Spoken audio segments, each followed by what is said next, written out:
And welcome back, guys. Dirk the Red Panda here with Tennis Ace. And let's just say, I've been through quite a beating with my semester. Like, from those local fires I had to just having to come back with my finals and just, doing that the following month. Like, just a lot has been going on with me personally. And I just really need to, ease up on my streams and other episodes and stuff. So yeah, this will probably be the first time in a while where I may get to stream multiple days in a week. It's so weird for me to finally say that. And also I feel like my voice is just a bit rusty and tired from everything. My last final, which was last night, went till 10:30 at night. Actually, no, it was 10, but that was a test the week before, but yeah. But for me to go from a test the week before being up until 10:30 p.m., and then the next week, this week, being 10 p.m. for when my final ended, let me just say, it's really hard to really recover in the morning and be like, okay, let me get my voice back. Yeah, so not too much to say other than that. Let me just make sure my window is better for my message box. There we go. It was just covering up the end of it, so yeah, we got one person watching. Shout out to that one person so far.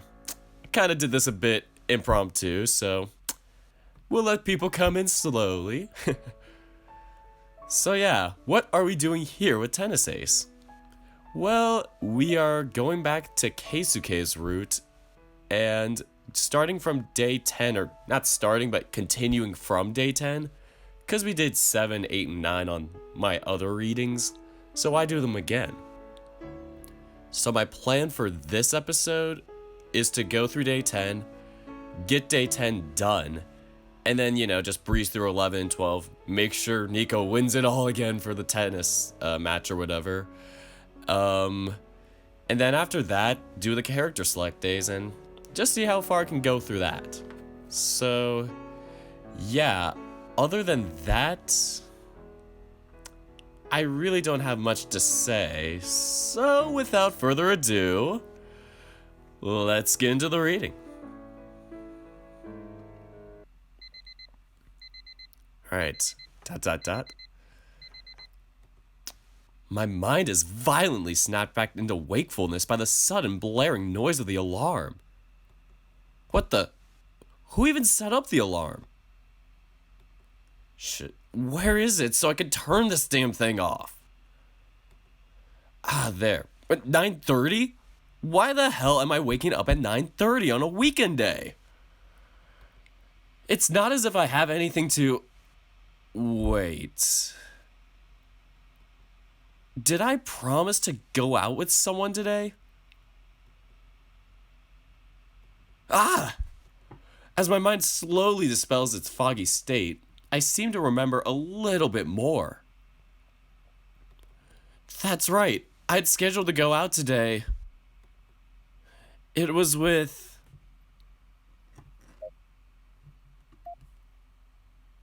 Ah, that's true. I decided to go out with Keikun today. But, my bed is so nice and warm. I don't want to get up. Maybe he'll let me sleep this time. Yeah, right. Even I know that would be a scummy thing to do. Come to think of it, I don't even know where we're going. Yeah, Keikun didn't really give me much information when he asked me to hang out with him. I remember I was already done with my club activities for the day and was about to head home. Senpai, wait. I saw Keisuke running my way, still wearing his practice clothes and with his tennis bag hanging from his shoulders. You need me for something, Keikun? Also, please don't call me senpai. Sorry. Coach insists I do when we're in practice, and I haven't switched back to normal mode yet. I actually wanted to talk to you if that's okay. I could see beads of sweat running their way down his forehead and onto his eyebrows. Keikun had to wipe his face every few seconds due to just how much sweat there was. Sure, I don't mind, but wouldn't you rather shower first? I'm actually surprised, don't you always shower after practice? Yes, I do. But since you left practice before me, I didn't have a chance to ask you to wait around for me. If I had showered before running to find you, you'd have gone home already. True, I don't usually wait around after practice, and I don't like getting naked in public, so I prefer just walking to my house and showering there. Alright, I don't mind waiting around for you. You can go shower. Oh good, feeling all the sweat running down my fur was starting to drive me crazy. And just like that, Keikun turned around and dashed back to the gym. Somehow, it looked like he was running with a much bigger sense of urgency now that he was heading to the showers. Never stand between a man and his shower. Keikun insists that we come over to the expensive ice cream shop he likes so much. Throwback to, what was it, day 2, I think it was? Day 2 or 3. Oh, I think it was 3 because we had played Murasaki or whatever that day. So yeah, day 3. Of course I object to it, given that this place is absurdly expensive and I can't pay for it. Which only makes Keikun decide that he will treat me.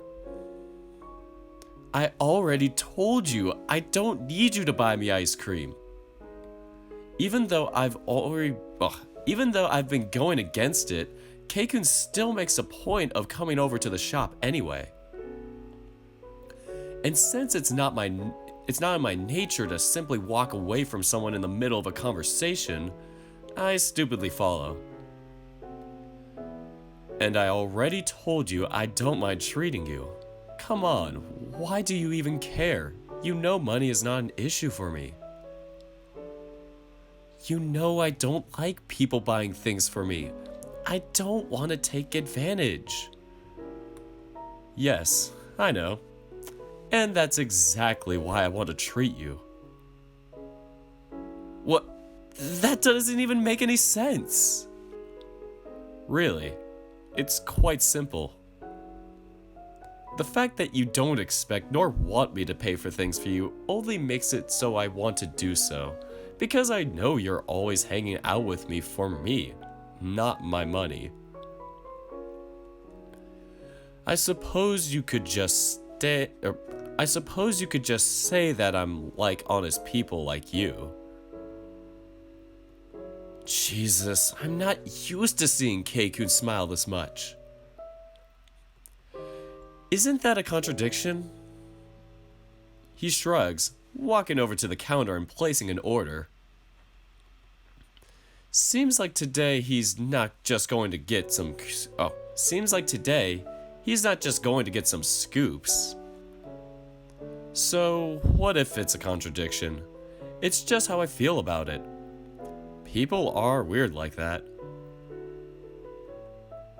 Ah yes, I'd like a strawberry yogurt sundae. Alright, shout out to Kugo, being the first here.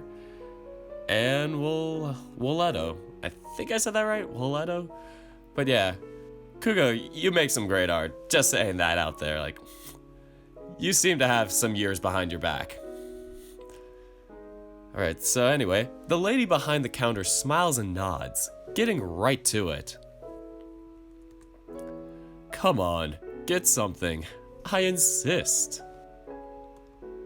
Admitting defeat, I sigh, walking over to the counter to pick up a cup and scoop myself some ice cream.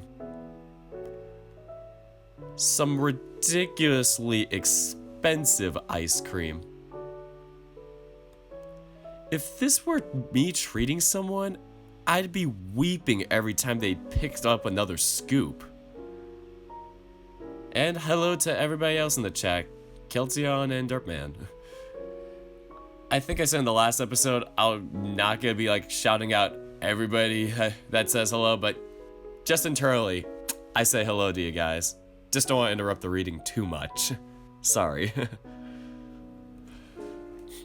Don't you want to try the sundae? It's really good too.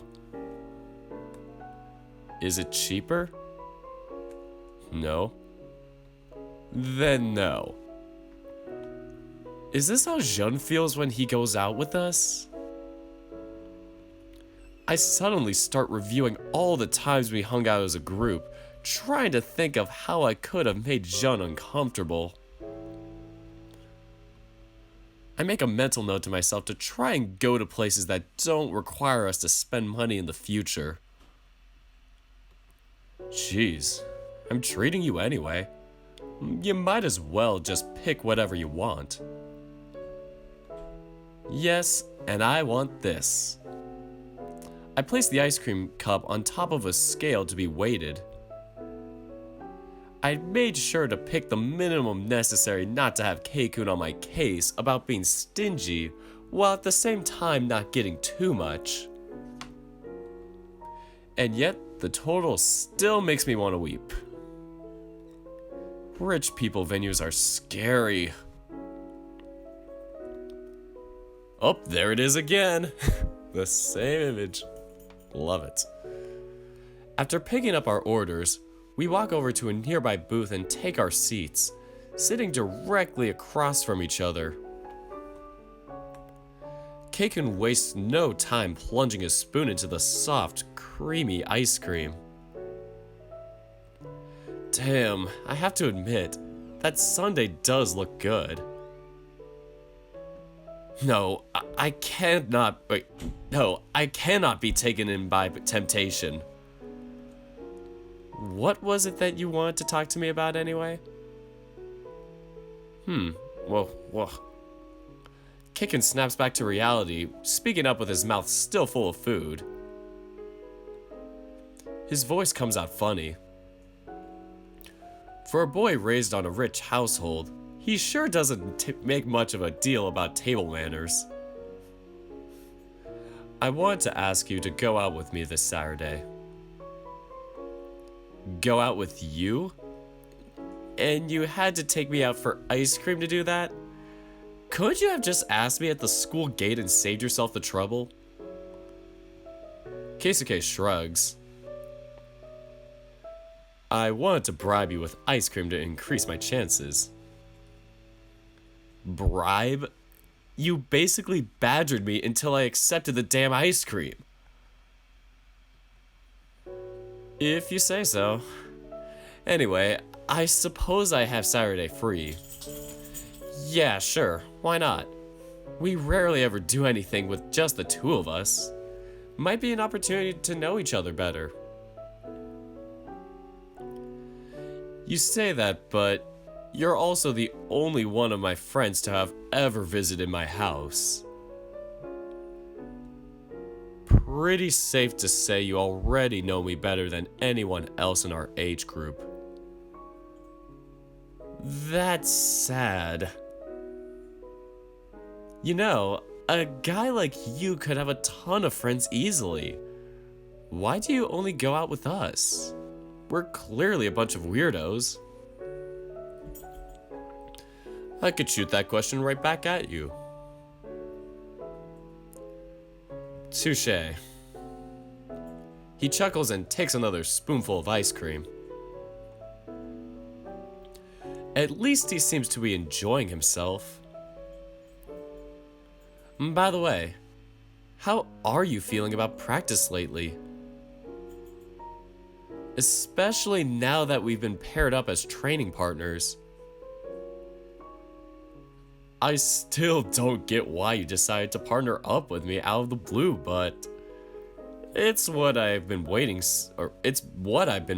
since I first joined the club, so I'm not gonna complain. But to answer your question as plainly as I possibly can, I hate it. Keikun sets his spoon down, pushing his now empty sundae cup away and sighing. Don't get me wrong, it's all I've wanted from our tennis club, but God, I hate losing. And the way you do short work off me every time. I thought I had figured out a way to deal with you at first, and it seemed like it was working, but why did I have to injure my wrist there of all times? If that match hadn't been interrupted, I'm sure I would have won. He grumbles unhappily, quietly sulking on his seat. Well, not that he's wrong anyway. I don't think I would have managed to win that one. But the extra time I had to compose myself was enough for me to get my head back in its place and turn the match around when we resumed. Keikun didn't get a single game after we restarted. Seriously, how can we play so many matches like that and I cannot manage to come out of it with a single set? Seriously, that's demoralizing. Well, this is what you asked me for since you first joined the club. Now you have it. Suck it up. Yeah, no need to tell me twice. I just need to get it out of my system. He sighs, putting his elbow on the table and leaning his chin on his hand, absent-mindedly looking out the window. By the way, Keikun, I don't think I've ever asked, why do you even play tennis in the first place? I feel like we already asked him on day 5, but continuity, whatever. I mean, don't get me wrong, you're definitely one of the hardest workers in the club, and you're certainly a good player, but you just don't have the body for it. You have to know you're going to have a hard time going pro, right? I mean, in this photo, he looks pretty big. He looks like a pro in this photo. I like tennis. Shouldn't that be reason enough? Yep, and I like volleyball. Isn't that good enough reason for me to go pro? I get it though. Honestly, it's hard to get that like passion for a sport the older you get. Like sometimes you feel like it's out of obligation. Yeah. Anyway, to attempt to go pro on one of the hardest, most competitive sports in the world, all of this against your family's wishes? Sure, that's reason enough. Yeah, my reasons are more complicated than that, but I don't feel like talking about them right now. Sorry, Nico-san. I mean no offense by that. Don't worry about it. Sorry to have asked such an awkward question in the first place. Keikun shrugs and turns his gaze to the window once more, staring at the scenery outside. You really like to look out the window, huh? It's like you're frozen in time, in one still position, for the entire scene. Sorry, I just love making jokes about that with visual novels. Nothing against it. Without looking at me, Keisuke fires back an answer. I like looking at the cars passing by. For some reason, it relaxes me. Does that make me weird? I think it makes you just as weird as people who enjoy watching clouds. Or stars. Hey, don't judge those people. I'm one of those guys when it's like whenever I go on like a 2-hour car ride or whatever and everybody else is sleeping, I'm the one just staring out the cars at the freeway, just staring at the roads.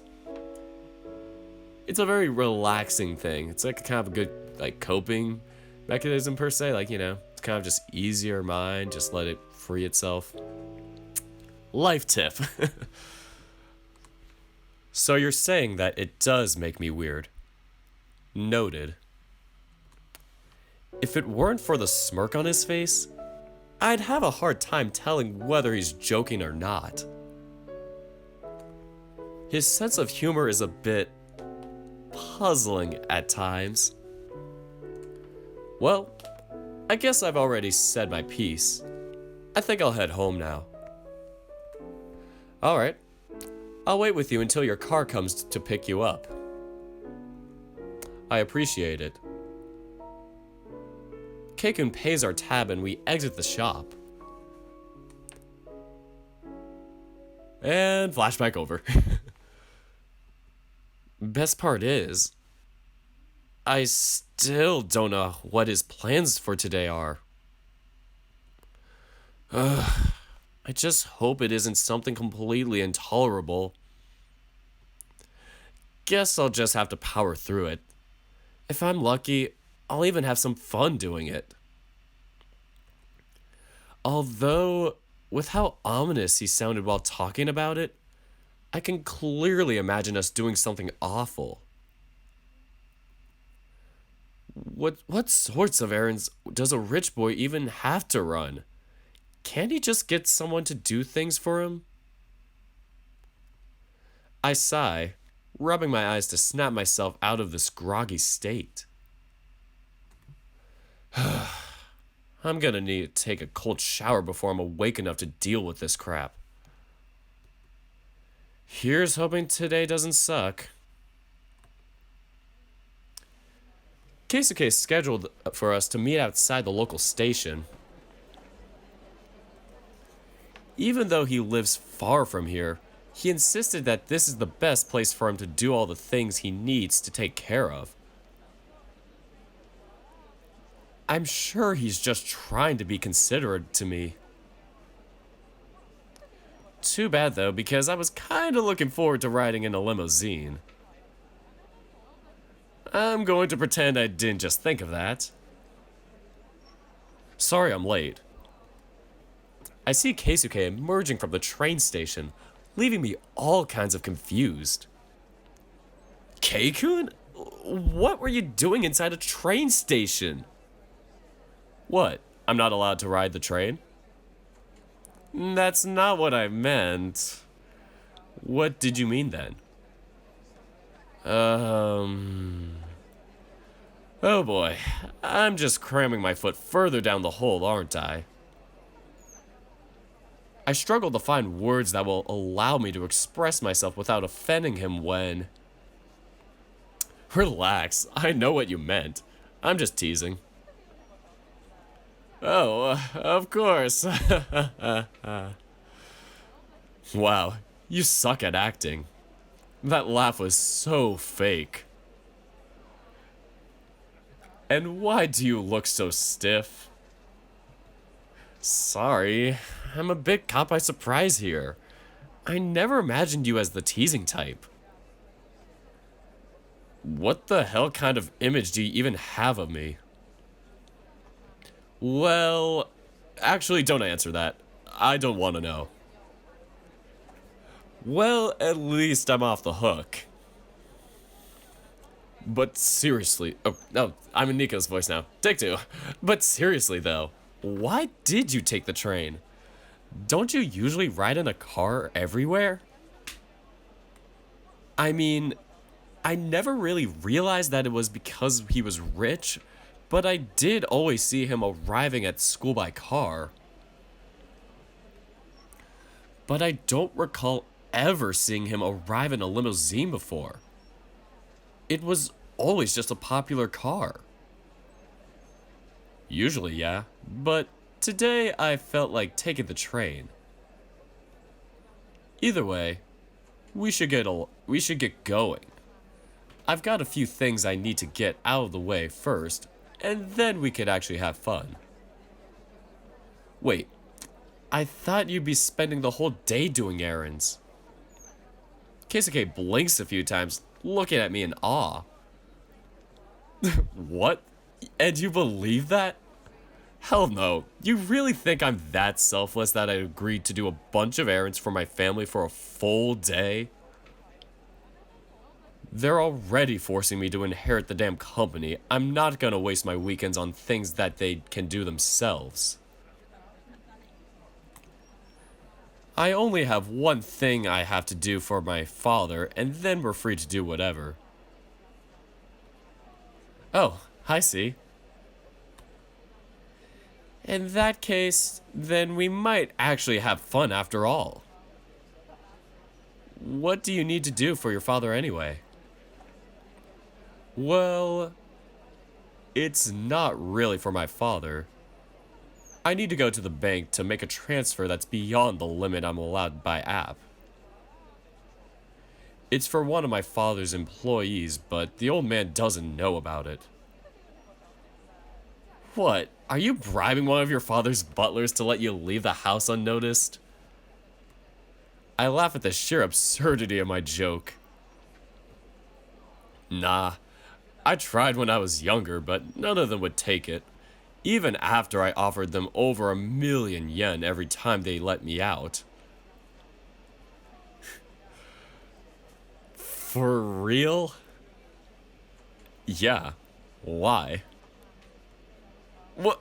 Rich people problems really are a lot different from that of us regular folk. Never mind. Huh? Let's just go already. I'm forced to wait outside the nearest bank for over half an hour. The place is so incredibly packed with people that you can see them squeezing against the glass doors and walls. It looks like a giant tuna can filled with people. I'm alive. Keikun finally emerges from the doors, dusting his clothes off and shaking his whole body like a dog drying itself. It's kinda funny. There's so many people in there. I really have to switch to a different agency. I thought those premium ones for rich people didn't have problems with lines. Why don't you use those? And risk my father finding out about my bank account and the things I do with it? Or worse, my grandmother? No thanks. I'd rather take the huge lines.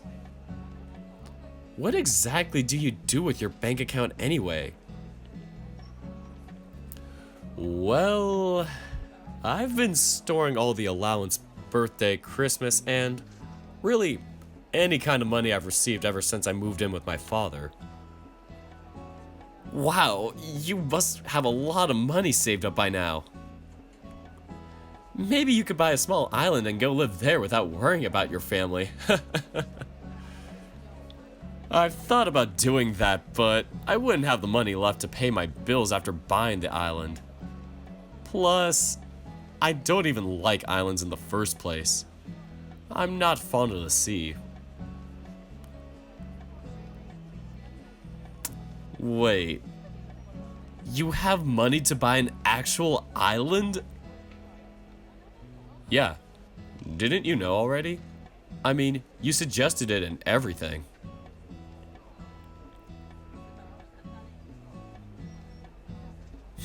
Aw, thanks, Dilly. And hello, Dilly and Kibu, or Kaibu? Yeah, pronunciation, it's a great thing. Alright. So anyway, curse these rich people. No, forget about it. My stomach hurts. Nico-san, you're acting weird. I don't want to hear that from you. Anyway, are you all done with your chores? Yes. I mean, there is one more that I was asked to do, but I'm not doing that.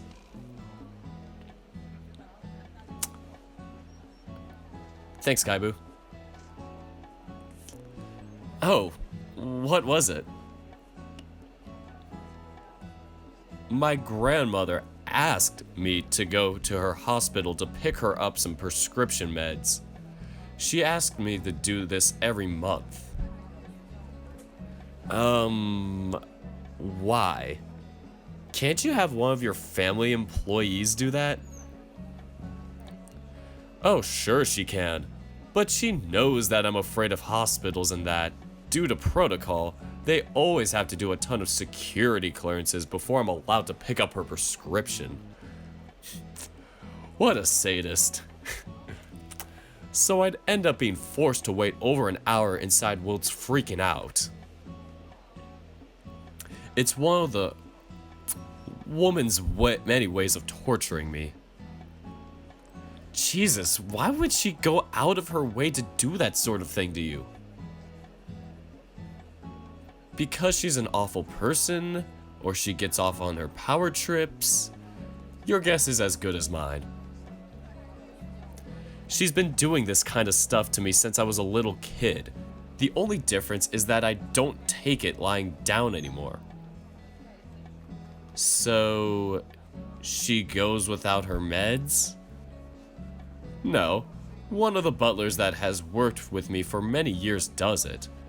I pay him to go pick them up and for him to be silent on the matter.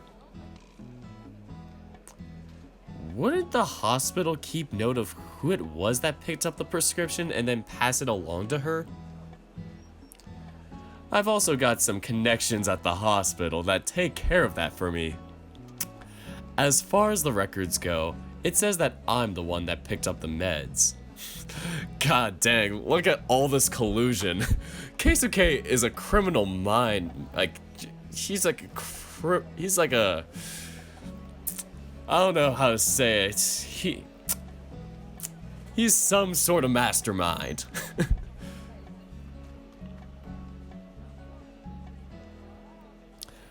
Wow, you're a lot more resourceful than I thought. You have to be. Otherwise, you just get walked over by everyone. But I think I'll take that as a compliment, so thank you. I'm not used to seeing him smile so much. Well said, well said. He's so much more lively and carefree that it's just the two of us. Or, that's a horrible reading. He's so much more lively and carefree now that it's just the two of us. Well, what are your plans for the day now? I don't really have much planned. I have a few things that I want to check out for myself, though. If you don't mind, I want to pass by a nearby music store. And it's funny you say that, Dirtman, because pretty much his whole company, or Keisuke's like family company, is all tech gadgets and stuff and like supercomputers and chips and all that. So what if, secret theory, that Keisuke is a cyborg? I don't know. He's one step ahead of everybody, so who knows? You could be right. Oh, you're buying the new instrument? Well, sorta. I'm buying a microphone to use on my computer. Like me right now. Or actually, not buying one right now, I'm just using my own phone for it. Adapt, improvise, overcome. But yeah, someday I should probably get a better mic that doesn't pop all the time like this. I would love to see that. Like, somebody draw that, Bill Gates and Keisuke. You guys said so many good things about my voice when we went to that karaoke earlier this month, and it got me thinking a lot about that. So in the end, I decided to buy a microphone and try to record some singing. Oh, that sounds like a great idea. You really think so? Yeah, we've already told you. You have an amazing voice. Thank you. He's kinda cute when he smiles like this, I'll admit. He should act like this more often. Although, I'll be honest, I didn't even know there was a music store nearby. Are you kidding me? There's music stores everywhere. People can't live without music nowadays. Huh, I never really noticed. Well, it's kind of like a doctor's office or a church. You're so used to seeing them everywhere that you never really notice them when you pass them by. I suppose that's one way to put it. Either way, I'm going to put the store that helped my father do the purchase of my guitar. Or I'm going to the store that helped my father do the purchase of my guitar. Wouldn't it be make the purchase? Just nitpicking. The owner is a nice guy, if only a bit peculiar. But don't really expect anything fancy. He hates fancy. I wasn't even expecting to go to a music store at all. Why would I expect something fancy? Well, I suppose that's true. Oh, and if you don't mind, I'd also like to treat you to lunch. Let me stop you right there. No. Oh, come on. What's wrong with me wanting to treat you? I can pay for myself. Oh, so what if I pick a super expensive restaurant then? I'll go outside, order a burger, and come back inside with it. No, don't do that. They'll kick you out. You're joking, right? I shrug, smirking. Try me. I believe you. He rubs the bridge of his nose and his forehead in an exaggerated gesture to signify his annoyance. Jeez, I can't even do a nice thing for you without turning it into an argument. Sorry, I don't like people buying me stuff. You treat Kobayashi all the time though. What's the difference between you treating him and me treating you? The difference is that most of the time, Jun doesn't have enough money to pay for his stuff while I do, and don't mind treating him. So if I said I actually want to go someplace that just happens to be super expensive, one you wouldn't be able to pay for, would you let me do it then? Or would you force me to go someplace else that I don't really want to go to? Well, that's... Keikun chuckles, giving me a few friendly taps on the shoulder. Relax, I'm just joking. I'm not a picky eater, so we can eat wherever you'd like.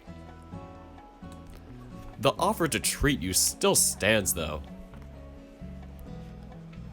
He winks and laughs, walking away and leaving me behind in a daze.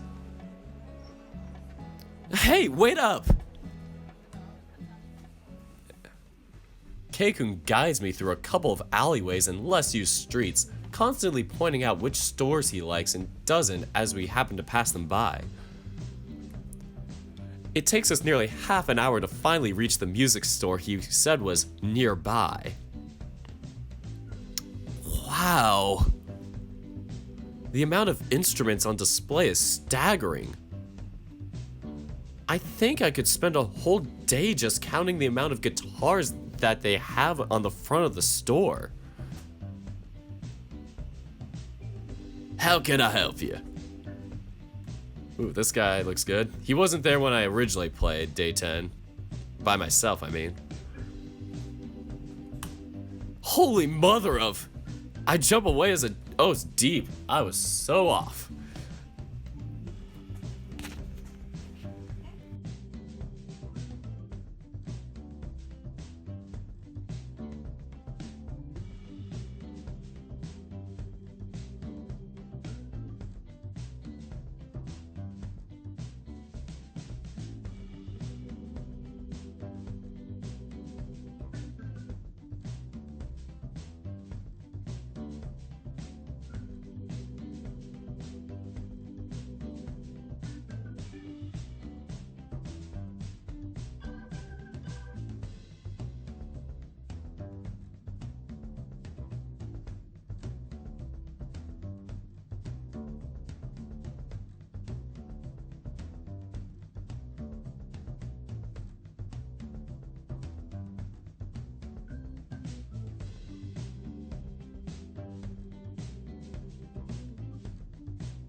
and my mic was turned off the whole entire time.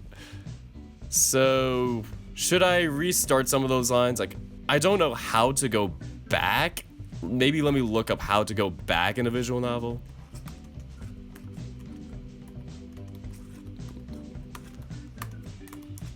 How to go back a line in Ren'Py. So yeah, I just did a whole reading of this new character without the mic on. How sad.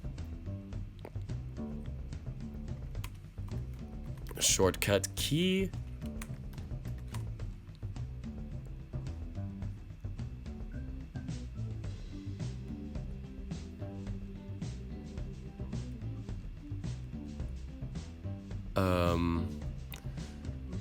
So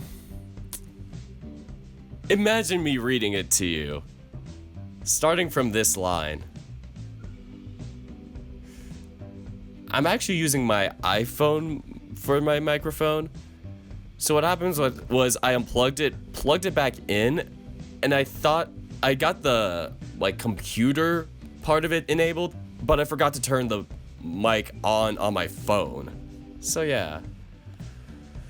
I've been streaming for about 45 minutes now.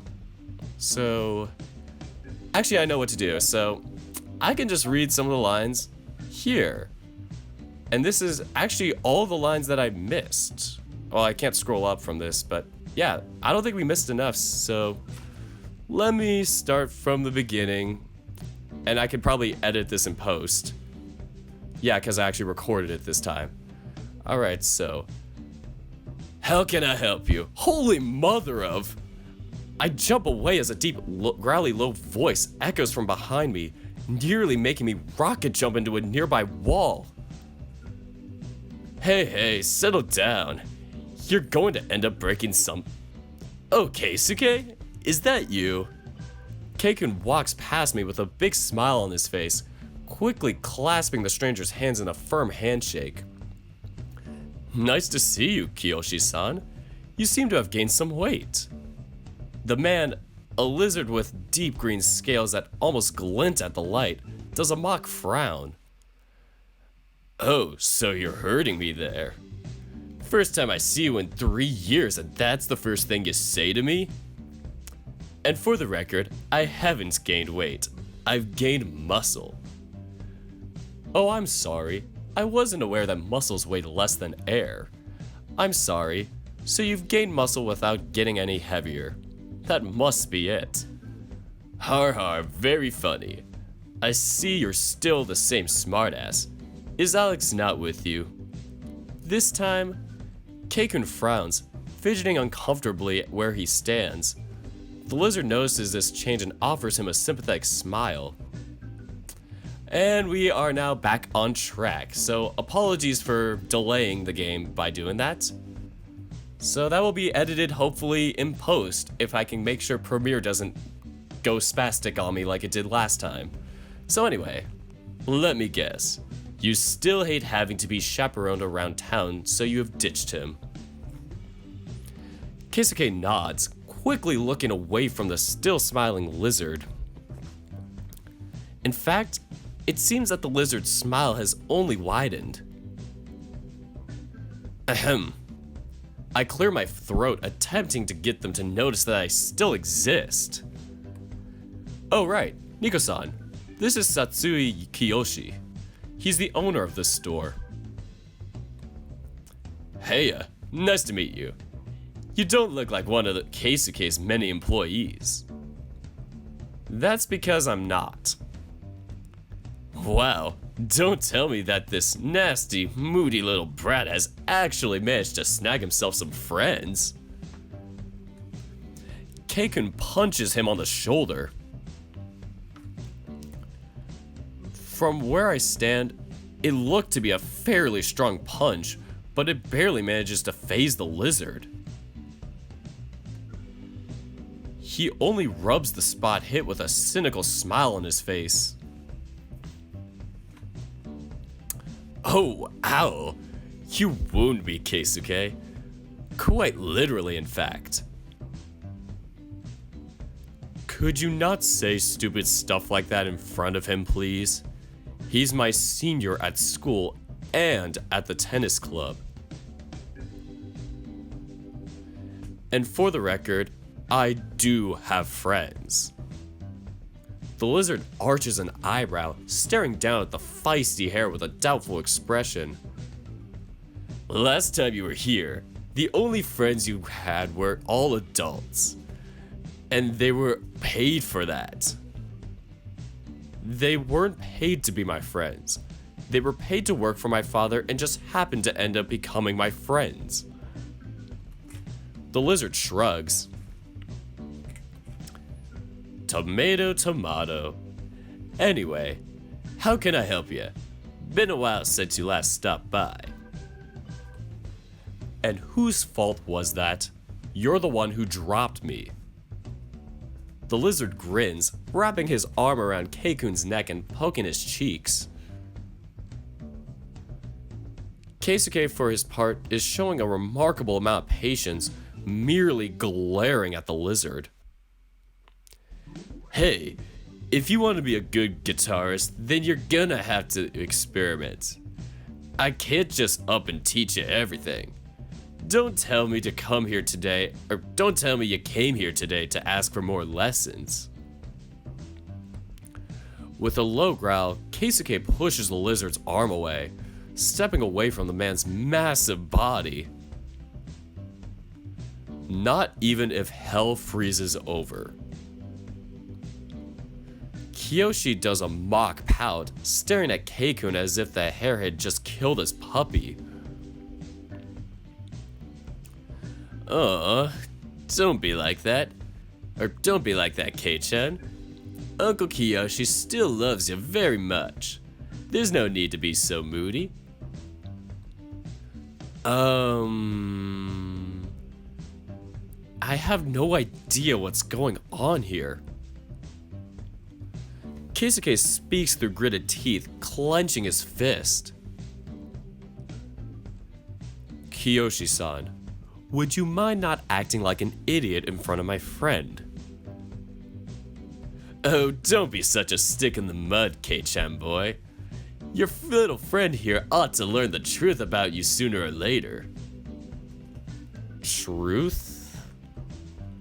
The man wraps his arms around Keikun again, bending his knees so his head is level with Keisuke's. Then he starts rubbing his cheeks against the hairs, grinning widely. Keisuke, on the other hand, looks just about ready to commit murder. The truth is, Kei-chan and I used to be Lovers. What? Just as I attempt to wrap my head around such a revelation, Keisuke punches the lizard full force on the stomach, making the guy double over in pain. Stop joking around, you bastard. You're going to give him the wrong idea. The guy coughs whilst holding his stomach, looking up at Keikun with a pained grin on his face. Nani? Oh, so good. You're terrible, Kei-chan. Don't make me slug you again. What? Keikun, what are you doing? Oh, relax. He's just faking it. This might not look like it, but his muscle has so much muscle that he wouldn't feel anything. My hand is the only thing that hurts. The lizard immediately stands upright, looking at us with a disappointed expression. Oh, you figured it out? What? Kiyoshi-san, can we please just cut this little theater out already? Kiyoshi smiles widely, opening his arms up. Alright then. Can I at least get a hug first? Ow, ow, ow, you don't have to glare at me like that. It's so intense that it hurts. Well, I don't mind stopping it anyway. I already got to make you mad, so I'm definitely all set. Maybe I should punch you one more time for good measure. That's fine by me, but I think you just end up hurting your hand. Well, if Alex were here, then it'd be another story. Can someone explain to me what the hell just happened? The lizard turns to look at me, smiling deviously. Certainly. You see, K-chan and I... No, he's already heard enough of your explanations. Keikun turns to look at me. Kiyoshi-san is a friend of my father. My father introduced me to him a few years back when I decided that I wanted to play guitar. Kiyoshi-san handled the negotiations over the guitar that I have, and he also gave me lessons when I first started. He's also an incredibly annoying person with no sense of tact, personal boundaries, or just common decency. And he also enjoys getting a rise out of people, always looking for ways to provoke them and make them blow up. Kiyoshi pouts. That's cruel, K-chan. I'll have you know that I only provoke the people that I like. Yeah. I could do without the affection of yours, though. The lizard smiles, patting Keikun on the shoulder. His supposedly light tapping is enough to make the hair stumble. Well, I've already gotten my fun out of it. So what can I help you with today? Keikun adjusts himself, dusting off the area of his shirt that had gotten touched by the lizard. There's a big handprint on it. You could start by washing your hands after messing around with your cleaning products. You were polishing your guitar again, weren't you? The lizard smiles. Something like that, yeah? Don't worry, this stain will come right off. Here, let me show you. What? Keikun jumps away before the lizard manages to touch his shirt again. You bastard! You were going to rub the stain with your hand to stain it even further, weren't you? Kiyoshi smiles deviously. What, me? I would never. I don't care. Just go wash your hands already. The lizard waves his words off, uninterested.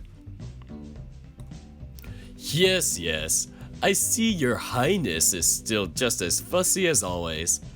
This is why you can't land yourself a girlfriend. Shut up.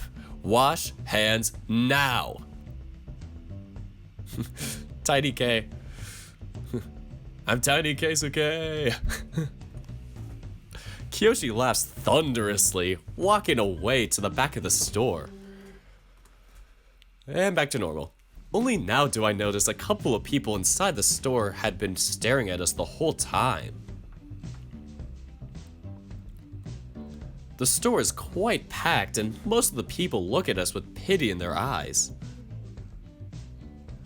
Of course, there are some that stare at us as if we were complete lunatics, which I thought would be the more normal reaction.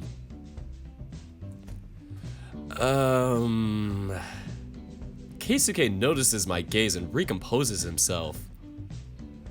Don't worry about it. Most of the people that come over here are regulars. They're already up to speed with Kiyoshi-san's antics. Keikun then looks at the stain on his shoulder, his shoulders sagging at the sight. And this is one of my favorite shirts too. This is going to be to clean. I don't bother pointing out the fact that he has a ton of servants and that he probably doesn't wash his own clothes already. Hey K-chan, I'm back! The lizard tries to grab Keisuke from behind again, but the hair ducks behind him and flees. Kiyoshi-san, your hands are soaking wet. Well, you told me to wash them. You didn't tell me to dry them off afterwards. You're such a piece of work. Whatever. Can you just do your job and help me out already? The man immediately straightens himself, his entire facial expression morphing into a more serious look. Of course! What are you looking for? If it's guitar lessons, I've already told you the... Yeah. You won't teach me anymore. I know that much. It's not why I came over today. Oh? The lizard arches an eyebrow, staring inquisitively at Keisuke. Keisuke. Nailed it. I'm looking for a mic, preferably USB. I don't want to deal with an XLR connection or with a giant sound suite taking up space in my room. The lizard smiles knowingly. Yeah, and that's the thing with my mic. It's connected with a USB cable, but since my newer computer uses I forget if it's called a Thunderbolt or USB-C cable or something like that, I had to get an adapter for it, and so that connects to the USB and that connects to my mic. So yeah, when one thing gets disconnected, it all goes to crud. So anyway, you can buy a USB mic just about anywhere. You must want something more specific for you to come to me. What is it? I want to record myself singing. Just then, the entire earth is shaken by the lizard's booming laughter. Of course, the earth didn't really shake, but it certainly felt like it. Oh my, this is just precious. Little K-chan fancies himself a singer now. What, with that bored, annoyed voice of yours? Keisuke frowns, clenching his fists. Oh great, and my phone went off. Let me just disconnect something. Let me just yoink the batteries out so this doesn't happen again.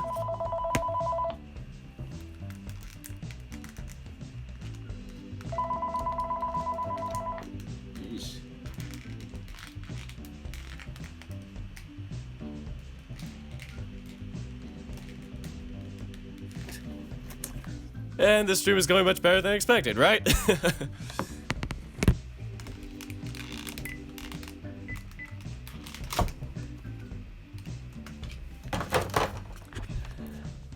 No more distractions, right?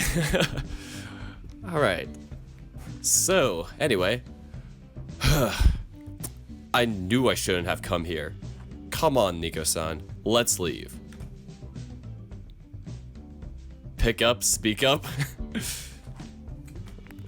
Making sure my mic works, I was like, shoot. This better not happen again. Alright. So anyway, retake. Take 3. I knew I shouldn't have come here. Come on, Nico-san. Let's leave. Yeah.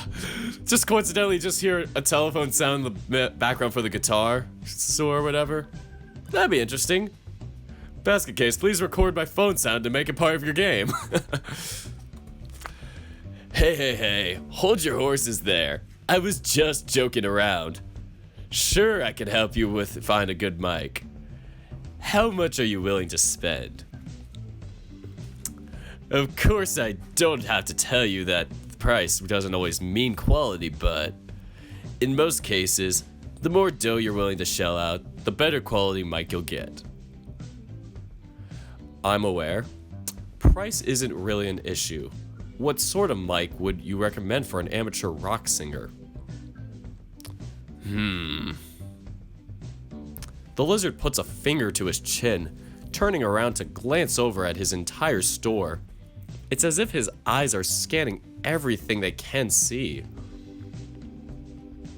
Ah, I know just the thing. He walks away for a minute before returning with a slick black box. This one here is a thing of beauty. It's a semi-professional mic that should get you through most of anything. It doesn't have boosted gains in any frequency, so it might not be the perfect fit for rock, but it's crisp and clear, so it can be used for almost any genre. Plus, with friends and family discount, it's a steal. The man winks at Keisuke, who seems too interested in the box he carries to care about it. Yeah, I think this will do. Keisuke reaches out for the box, but Kiyoshi snatches it away. What now? Kei-chan, I believe I taught you better than that.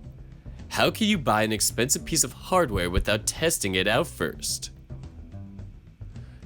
Keikun sighs, accepting his fate. Fine. Can I use one of your studio rooms for a few minutes while I test it out? Oh, and I'll have to borrow a computer, of course. The lizard smiles. Nope. Keikun frowns, looking at the lizard with confusion. What do you mean, no? How am I supposed to test this thing then? Just let me use one of the other rooms around.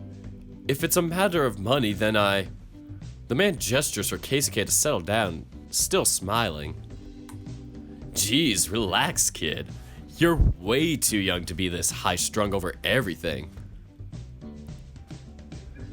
I can't let you use a room because they're all occupied. And considering the size of my waiting list, it'd still be quite a few hours before I have an opening. That's just perfect. You tell me you won't let me buy it without testing, but then you won't let me test? The lizard, still smiling, makes a tisk tisk tisk sound while it's pursing his lips. Oh, my sweet, sweet child. Sweet child of mine. Guns N' Roses. I never said I wouldn't let you test it, did I? What are you suggesting? I have my personal laptop with me, and it's got the latest in recording and mixing software. You can test it out right here at the counter. What? Keikun freezes, staring at the lizard in astonishment. Meanwhile, Kiyoshi looks incredibly amused by the hare's reaction, waving his hand in front of Keisuke's face. Hello, Earth to Kei-chan. Are you still there? Keikun pushes his hand away. Just to be sure, you're not suggesting that I sing here in front of the store, are you? Kiyoshi smiles widely. Ding ding ding, we have a winner. Are you insane? There's no way are you insane? There's no way I'm going to sing in public. Why not? If you're going to buy a microphone to record yourself singing, then you must have at least some degree of confidence in your voice, right? Then why not sing here? Yeah, Nico-san needs to speak up, come on. What? Confidence has nothing to do with this. The lizard crosses his arms, looking haughtily down at Keisuke. Confidence has everything to do with it. What's the point of recording it if you're never going to publish it? I thought you were going to sing and upload it to the internet. Don't tell me you were going to record it just for the sake of recording. Well... Kiyoshi shakes his head in disapproval, groaning in an overly dramatic manner. Not this again. It's the same as when I taught you to play guitar. I told you to join a band because you had serious talent, but...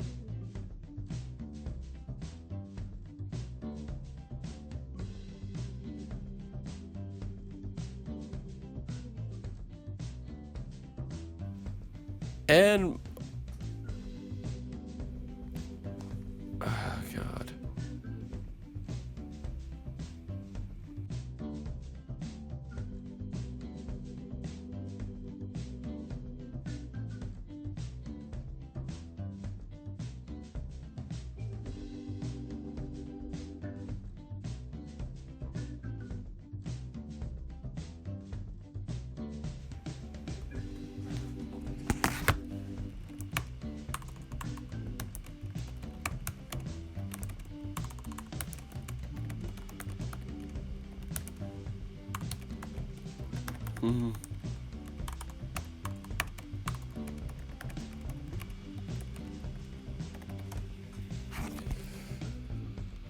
Testing, testing, testing.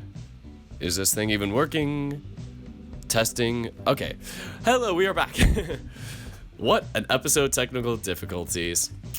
So yeah, it turns out when somebody calls my phone, it turns off. Good job, microphone settings. They should have a setting where it disables phone calls while you're recording. But that is just me. So anyway, this line again. Not this again. It's the same as when I taught you to play guitar. I told you to join a band because you had serious talent, but you just refused to put yourself out there. I have no interest in joining a band in the first place. And if I dedicated that much time to it, then it would just hurt my chances with... The lizard waves his hand in dismissal, easily shutting Keisuke up. Yeah, it would hurt your chances with tennis. I've heard that excuse a million times before. Excuse? It's an excuse. It's not an excuse. You're just mad because I want to become a tennis player instead of a musician. Oh? He smiles widely, suddenly looking incredibly smug. What is it?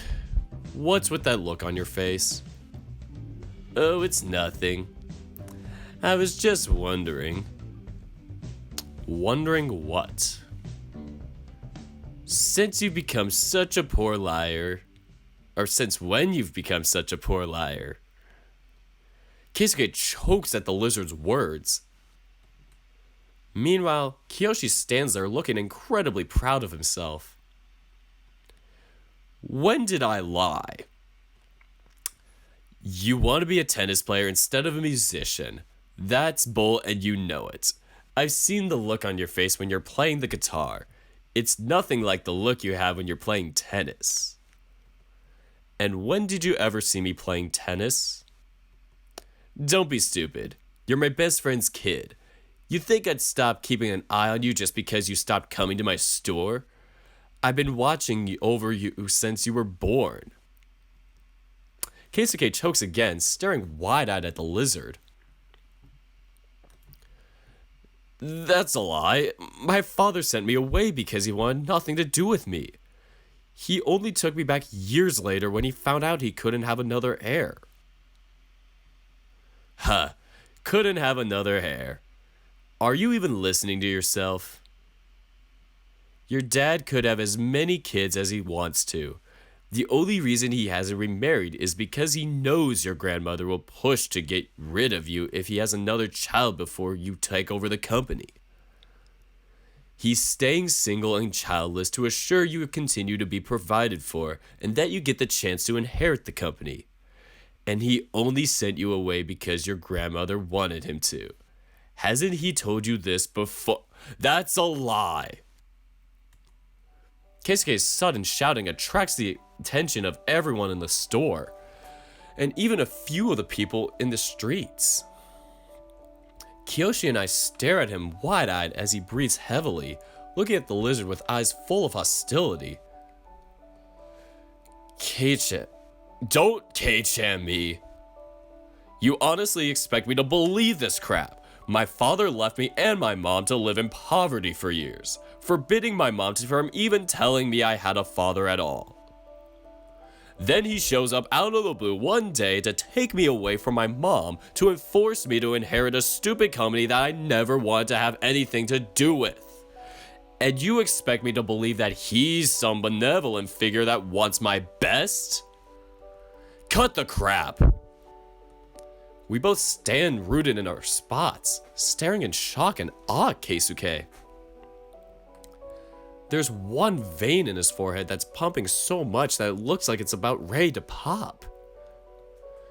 He's breathing heavily after his outburst, trying to catch his breath once again.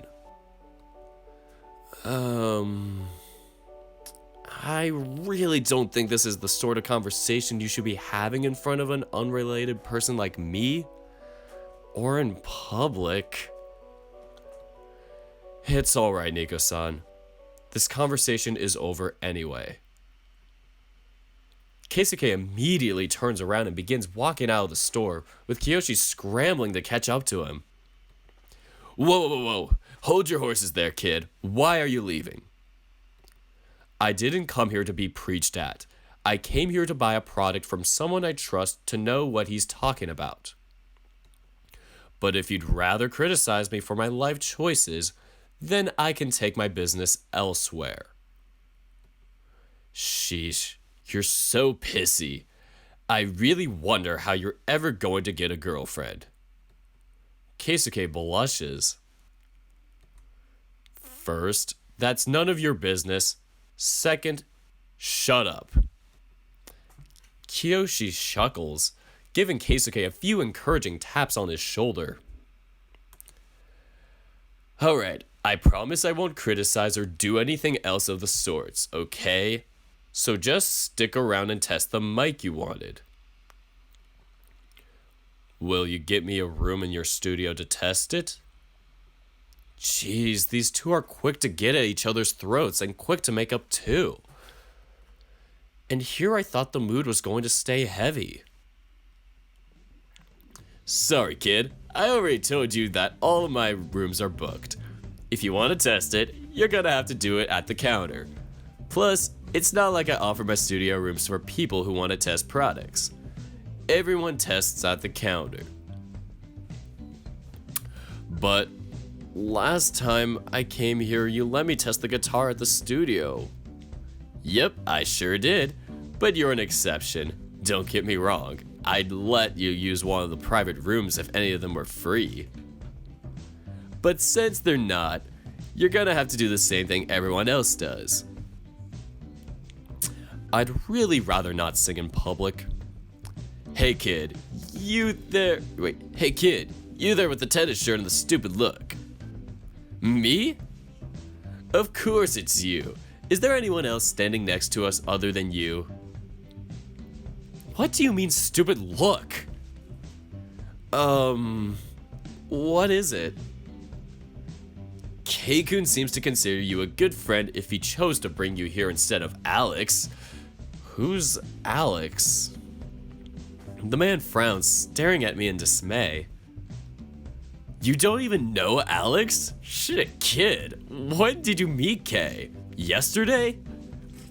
Well, He waves me off. You know what? Never mind. Not important. You ever heard Kay sing before? I heard from his father that he has a group of friends he's been going out with quite frequently for a while now. You in that group? If so, you kids ever go to karaoke? Well, yeah. We've gone to the karaoke once with him before. His smile widens as he looks awfully pleased at hearing this. Perfect. Now, would you say that Kay here is at least passable as a singer? Well, I wouldn't say passable. So you're saying he's no good? That's not what I'm saying. See, Kay? Your friend says you're at least halfway decent. That's already a lot better than most of the people who come to buy these mics. You'll be fine. Can this guy let me finish at least one sentence? I'm not sure if that's a good way to convince me. For Christ's sake, kid, just pick up the damn mic and sing a song. Doesn't have to be good. We only want to see if the mic's good for your type of voice. Alright, fine. Stop nagging me about it already. Kiyoshi smiles. That's the spirit. Well, mostly. I'd still have preferred a little more enthusiasm, but I guess this'll do. I'm gonna go hook this to my computer. Be back in a few. Kiyoshi-san walks away, going behind the counter and fiddling with a bunch of cables and boxes. That guy's intense.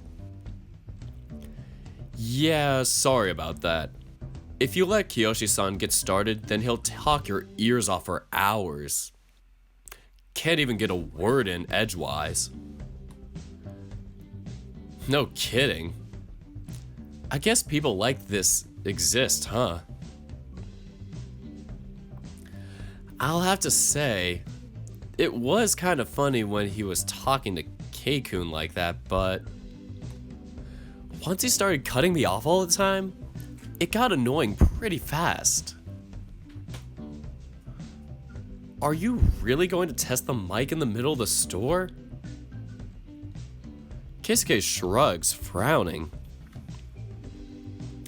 Don't really have a choice. If I don't do what Kiyoshi-san wants, then I'll never hear the end of it. Couldn't you just not come over to see him anymore? Didn't he say you guys hadn't seen each other in over 3 years? He knows where I live. He just avoids visiting because he hates my grandmother. But I'm sure if I pissed him off enough, he'd come over just to rant at me. Honestly, I'm surprised he never dropped by once in the past 3 years.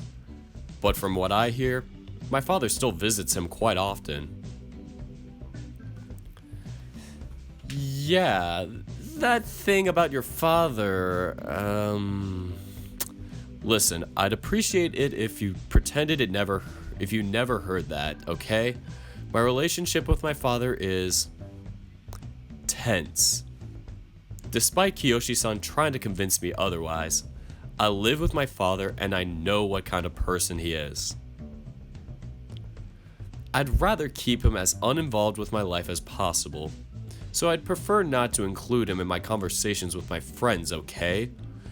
It's one of the few places in my life where I don't have to deal with his influence. Okay. An awkward silence looms over us afterwards. I can't think of a single thing to say and Keikun just pouts the whole time.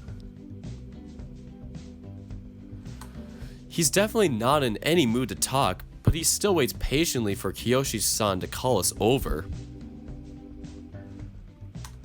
When he finally does, the lizard hands Keikun a big black microphone with a silver-colored bulbous head. Here you go. This is the Zero ZMP 7501. It's a decent mid-range dynamic mic with a built-in pop filter at the head, so you can hold it in your hands and sing into it instead of building it into a mic stand. No need to have a bunch of different parts for it. So, of course you can still use a mic stand if you want, but you won't have to worry about a pop filter at least. I need one of those for myself right now. Do you have any song in mind that you want to try? I have a bunch of different karaoke in my computer here, and I can load one of them for you in a jiffy. Well, to be honest, I plan on testing it with a song I wrote myself. Oh boy, this is gonna be good. Kiyoshi-san grins widely, grabbing Keisuke's neck and rubbing the top of his head while the hare tried to free himself. You dog, it's a love song for the girl you like, isn't it? Well, of course not. I don't even like any girls. Oh, so it's for the guy you like then? It's okay, I don't judge. Keisuke elbows him in the gut, making the lizard immediately double over in pain whilst the hare jumps away. It's not like that, and stop goofing around in public already. Kiyoshi-san is wheezing, trying to catch his breath, hacking and coughing in pain. Okay, that was a bit too hard. He looks to be genuinely in pain, and I start to worry about him. Shit, Keikun, did you have to hit him that hard? Oh please, how many times do you think you pulled this trick on me before? Do you really think I'd still fall for it? And you're trying it twice on the same day? Have some creativity. Kiyoshi-san immediately stands upright, rubbing the back of his head and sticking his tongue out cheekily. Oh, you figured it out? What? You're faking it again? Like I said, this guy is built like a rock. The only one that's in pain is me. My elbow really hurts. You sure you're alright? You hit me kinda hard there. You didn't break a bone or anything? Hey, isn't this kind of backwards? Why is the person that just got hit worried about his assailant hurting his what? Why is the person that just got hit worried that his assailant hurt himself hitting him? See? He's completely fine. There's no reason for you to worry. I see. This guy is way too much for me to handle. I don't know how Keikun does it. Can I borrow a guitar? Acoustic if possible. Oh, I didn't know you knew how to play an acoustic guitar. It's the same thing for the most part. It's just going to be a little fatter. Kiyoshi smiles, diving behind his counter to pull up a beautiful, incredibly shiny guitar. Well, sure, but the grip can be a little tricky if you're not used to it. Also, this one is my baby, so be careful with it, okay? Keisuke grabs hold of the guitar, carefully inspecting every nook and cranny of it. Alright, this one is great. Mind if I check the tuning? Go right ahead. But I believe you will find that it's already tuned. Keisuke nods and starts strumming the strings of the guitar. Actually, the G and the E strings are slightly out of tune. They need to be fixed. Kiyoshi-san immediately slouches, staring down at Keisuke in dismay. Seriously? I thought for sure it was perfect this time. Sorry, no. Wait a second. Why are you just taking Keikun's word for it? Don't get me wrong, he's my friend, but don't you have years of experience over him? Shouldn't you know more about this than he does? Kiyoshi-san purses his lips, looking slightly miffed. Sure, I have more experience, but experience doesn't make up for something else that he has. And that is... Keisuke looks up at me as if he just now realized something. Oh, Nico-san, I never told you? I have perfect pitch. Perfect pitch? It means he's capable of accurately detecting changes in pitch, no matter how minor, and perfectly name each different key as accurately. It means he's capable of accurately detecting changes in pitch, no matter how minor, and perfectly names each different key as accurately as a machine, if not more accurately. It's why I so badly wanted him to be a musician. It's not every day that you can find someone who has that. Having perfect pitch doesn't mean I'd be a good musician though. Identifying a note and making music are two very different things. Well, sure, but it would at least make you a lot of your life easier. Having pitch would make an incredibly annoying bandmate. I'd be able to detect any mistakes made by my colleagues, however slight they might be. Anyone would go crazy if I consistently and mercilessly pointed out every single minor mistake they made. You think so? I myself would love to have a bandmate that could guide me to absolute perfection. That's because you're not normal by any definition of the word. Aw, shucks. Thanks, kid. That wasn't a compliment. I can't decide whether these two get along well or not. But then again, isn't this kind of a more extreme version of his relationship with Shuichi? Without the mutual antagonism?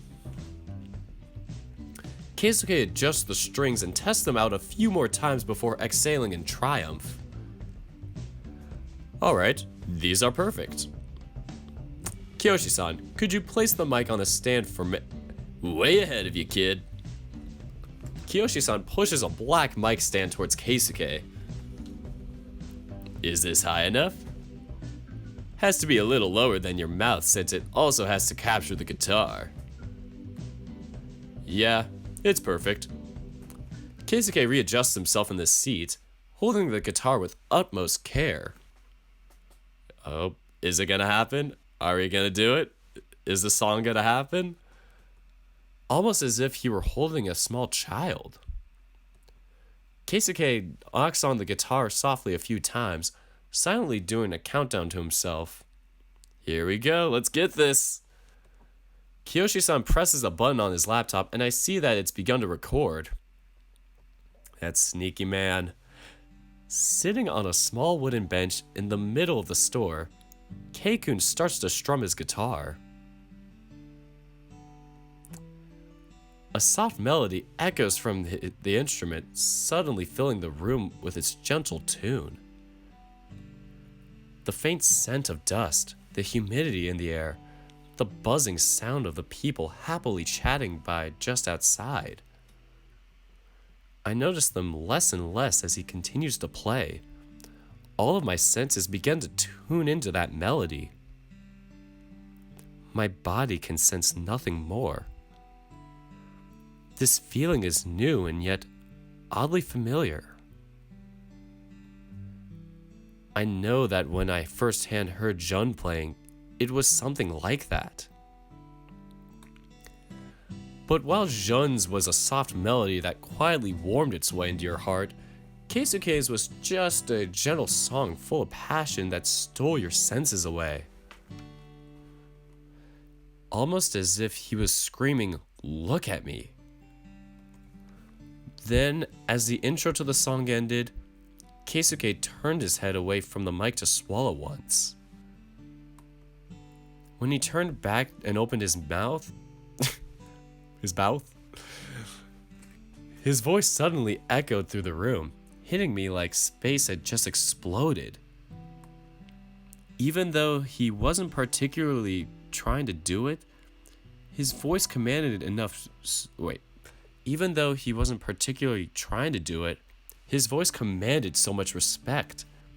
It demanded attention. You could not hear him sing and not watch him intently. Such a thing just wasn't allowed.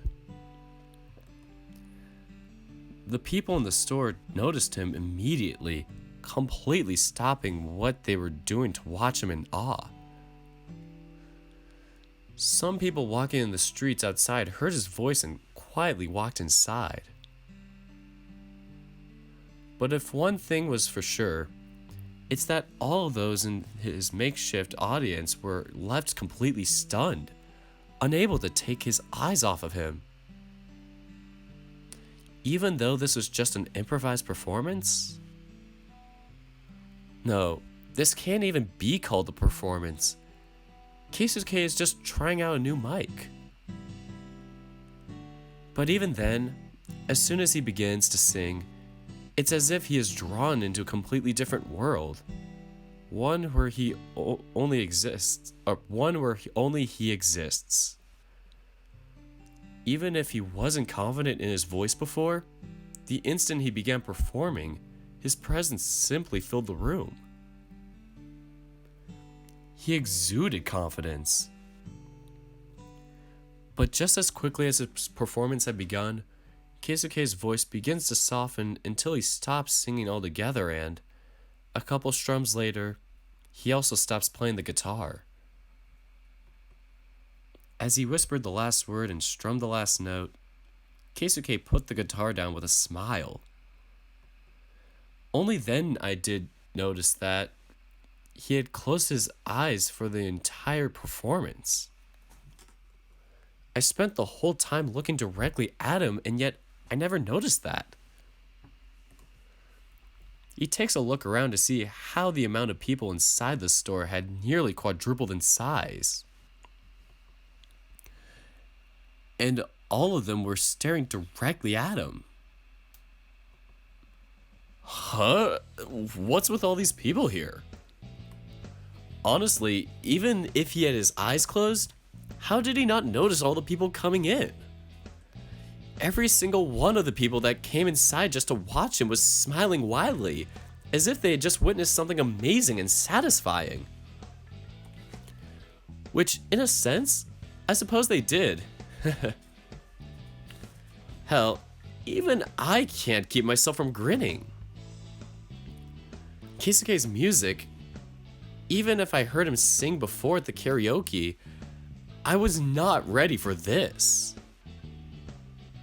When he sings one of his songs, it's the effect is increased tenfold. Holy crap, kid, you're an amazing singer too. You have to go pro, you just have to. Keisuke chuckles, taking a few seconds to recompose himself. Don't patronize me, Kiyoshi-san. I know it was nothing special. Patronize you? Kid, I used to be a professional musician. I offer some of the most highly sought out guitar lessons in Japan. I have one of the biggest instrument store chains in the country. Do you really think I'm the type to offer idle praise? Think about it. How many times did I praise you for your guitar playing? You might be good now, but dear God, you sucked when you first started. Of course I did. I had only just started. You can't expect someone to be good. You can't expect someone to be a good guitarist after just 1 week. Kiyoshi-san smiles widely. If you truly want something, then you'll find a way. Don't say such unreasonable things with such a smile on your face. I don't really think it's that unreasonable. No, it was. It was completely unreasonable. You're a completely unreasonable person. Kiyoshi-san starts to pout, fidgeting around with comically blown up cheeks. What? That's so not true. I'm a very reasonable person. You threw an ashtray at my face once because I couldn't get a solo right. Hey, that's not being unreasonable. I gave you ample time to practice it and you fudged it up. You gave me 2 days, and I had only been playing the guitar for 2 weeks by then. The hell are you talking about? I just want to chime in and say that throwing things at people is completely unacceptable, regardless of what reasons you might have. Oh my goodness, this is one of the most relatable things to my math class that I just got out of. My teacher low-key threatened to throw her keys at me. It was a great class, but my goodness, it was the closest I'd seen death. But yeah, it was like, she ended up going through a list of things she would throw at people and keep upping the ante each time we would talk. So the first time I was like, oh, I will throw these keys at you. Next time, I will throw this thermos at you. The next time, I will throw my shoe at you, like my heels. I was like, oh crap, this is getting terrible. And then it might end up going up to the book. But yeah, the best class I ever had. It is harsh. So yeah, that is how I relate to getting things thrown at me. It's always the math class. Yep. Math teachers are stubborn. But in a good way. So anyway. Oh, what next? The blackboard? We had a whiteboard. We had 2 whiteboards. Actually, no, wait. 3. We had like one on each side, and then there was a window. It was a weird classroom. Anyway, Kiyoshi-san frowns. Oh, so you're one of those, huh? That's too bad. And here I thought we could get along. One of those? One of those what? Those silly people who think you're not supposed to administer physical punishment to a child. Ooh, it ruins their childhood and all that. Excuse me, but how are these two things even related? I'm not a child. I'm 17 years old. I'll be 18 in a couple of months for crying out loud. 18 is nothing, kid. Wait until you hit your 40s like me.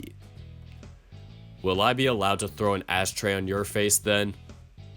Kiyoshi-san bellows out a thunderous laugh, completely filling the store with his booming voice. Well, safe to say that the few people that hadn't walked away after Keisuke finished performing have now vacated the premises to save their eardrums from popping. That's the spirit, kid. Of course you could throw an ashtray on my face. Not sure it will do much damage though. Seriously, everything about you is unreasonable. How can your skin be so hard in the first place? That's for me to know and for you to go nuts trying to find out. Keisuke groans in frustration. Okay, I'll admit, watching these two talking is incredibly funny. Seriously, it's taking all my self-control to keep from bursting out laughing. Meanwhile, I still have the scar from when the ashtray hit my forehead. Oh yeah, your pop screamed at me for 2 hours straight when you came home that day. Of course he did. No matter what kind of father he is, I came home bleeding from my forehead. Plus, my father was the least of your problems. Oh, don't remind me. Alex threatened to cut me to pieces and throw me into a dumpster. Talk about overreacting. I'm sure he was just bluffing. I hope. Doesn't matter. The message was driven home. No way I'm laying a hand on you after that. Haven't done it in 3 years and you won't do it now. Or won't do it now. Good.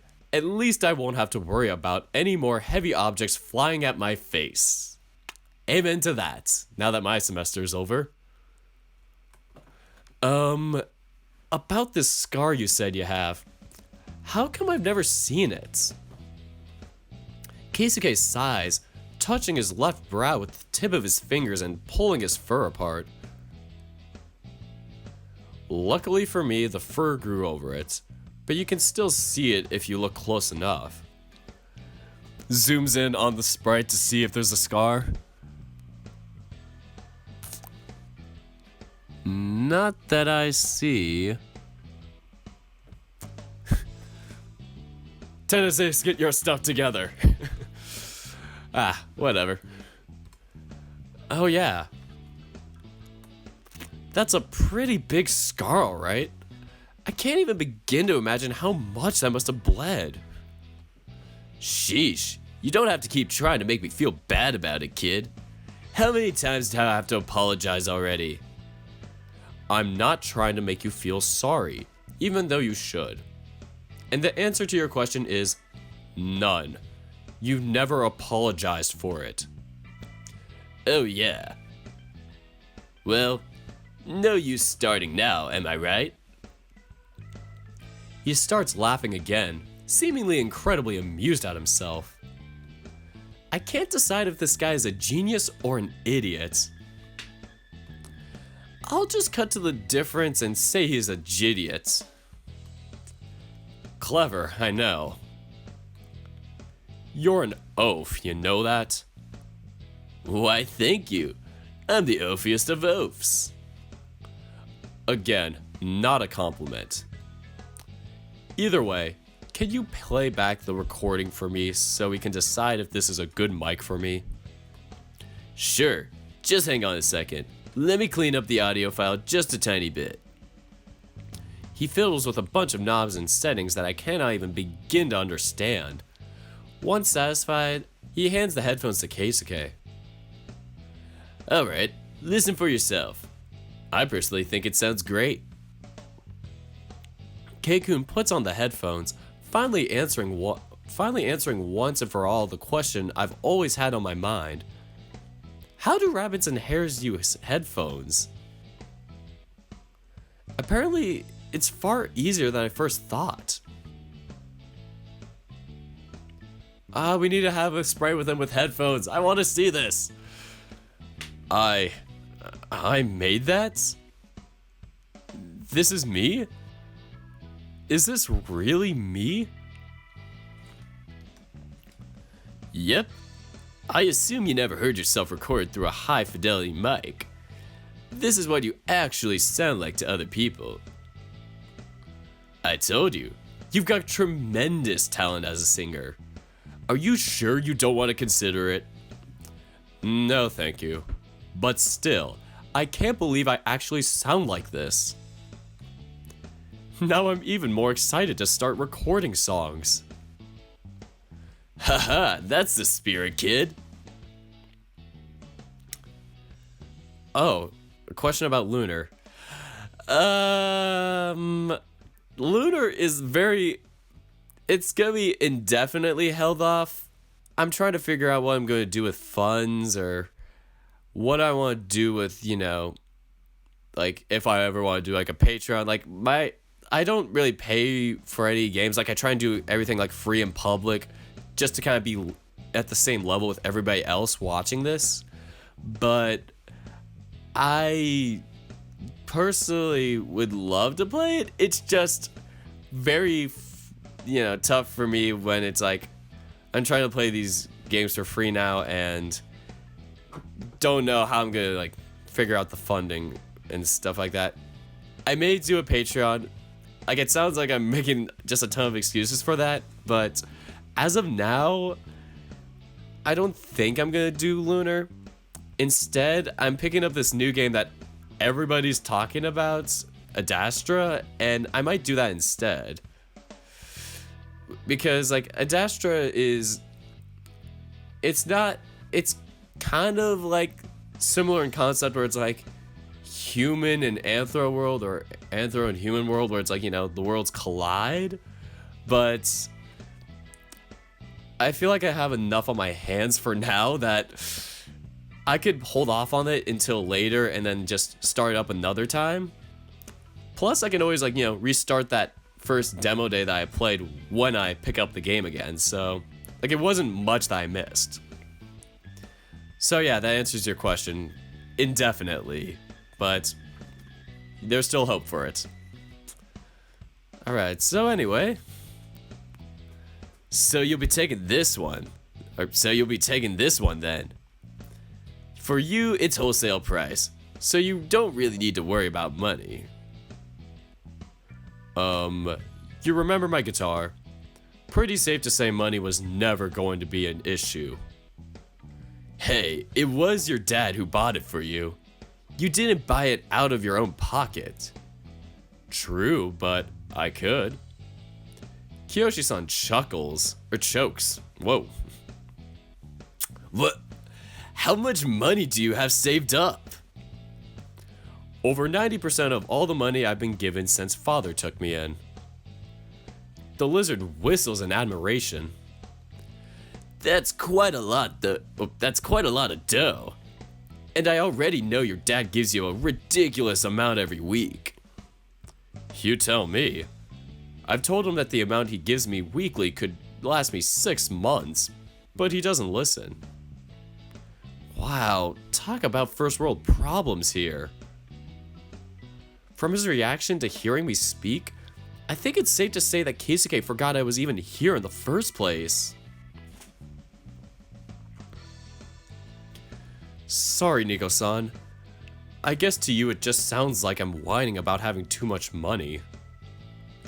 You don't have to apologize for that. I'm just casually ribbing you over how absurd your complaint just now was. I don't care how much money you get. Yeah, the thing is, I care. I already don't like my father giving me money, let alone that much. Seriously, kid, learn to depend on your dad a little. He's not as bad as you make him out to be, I swear. No offense, Kiyoshi-san. You might have grown up with him, but I'm the one who lives with him. I know how he treats me. And also, I already said I don't want to talk about this, so can we please drop it? Alright. No need to get all pissy again. Let me just box this up, and then you can be on your merry way. It doesn't take him long to get the microphone bagged neatly again inside of the box. I don't even have the opportunity to glance at the price sticker before Keikun has already ripped it out and paid for that. Or paid for the mic. Thank you, Kiyoshi-san. It was nice seeing you again. Despite everything. Heh, for sure, kid. Don't be a stranger anymore, okay? I swear, if you go another year without visiting me, I'll break into your house in the middle of the night and shake you awake. Good luck with that. The hounds would tear you apart. Pfft, pretty sure my skin is hard enough to survive a few dog bites. Keisuke's smile is so eerie. It's sending chills down my spine. That is a very eerie smile. Oof. It's off-putting to say the least. Who said anything about biting? Or dogs? Despite me not understanding what he's implying, Kiyoshi's expression suddenly shifts to a very somber one. Oh, yeah, that one might actually kill me alright. Guess I'll tread carefully after all. Don't worry, Kiyoshi-san. I'll come visit you again soon. Sorry to have been away for so long. The two wave each other goodbye, and soon we're already back to the street. Keisuke walks around with his chest puffed up in pride and excitement, holding onto the bag with his new microphone. You seem awfully chipper now. Of course I do. You didn't hear the recording. You have no idea how good it was. No, I didn't. But I did hear the live version though. And let me tell you, it was good. His cheeks began to pink up. It was nothing special, really. Why can't you just accept the compliment already? Everyone tells you you're a great singer and you still can't accept it. It's annoying, you know. I'll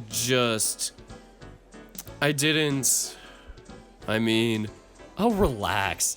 Just keep an open mind, okay? We're not pulling your leg when we tell you you like your or just keep okay. Oh, relax. Just keep an open mind, okay? We're not pulling your leg when we tell you you like. Wait, why can't I read today? We're not pulling your leg when we tell you we like your singing. Okay. Oh, relax. Just keep your mind open, okay? We're not pulling your leg when we tell you we like your singing. It's really good. And so is your guitar playing. I have to say, I agree with Kiyoshi-san. I think you'd make a great musician. The change in his demeanor is so sudden that I freeze. Why? You think I can't make it as a tennis player? What? No, that's not what I'm saying. It's just that... Just what? I'm not talented enough? To me, it just looks like you're more talented when it comes to music. Keisuke's eyes turn into slits as he huffs a couple of times. I see. He picks up his pace, walking faster than before.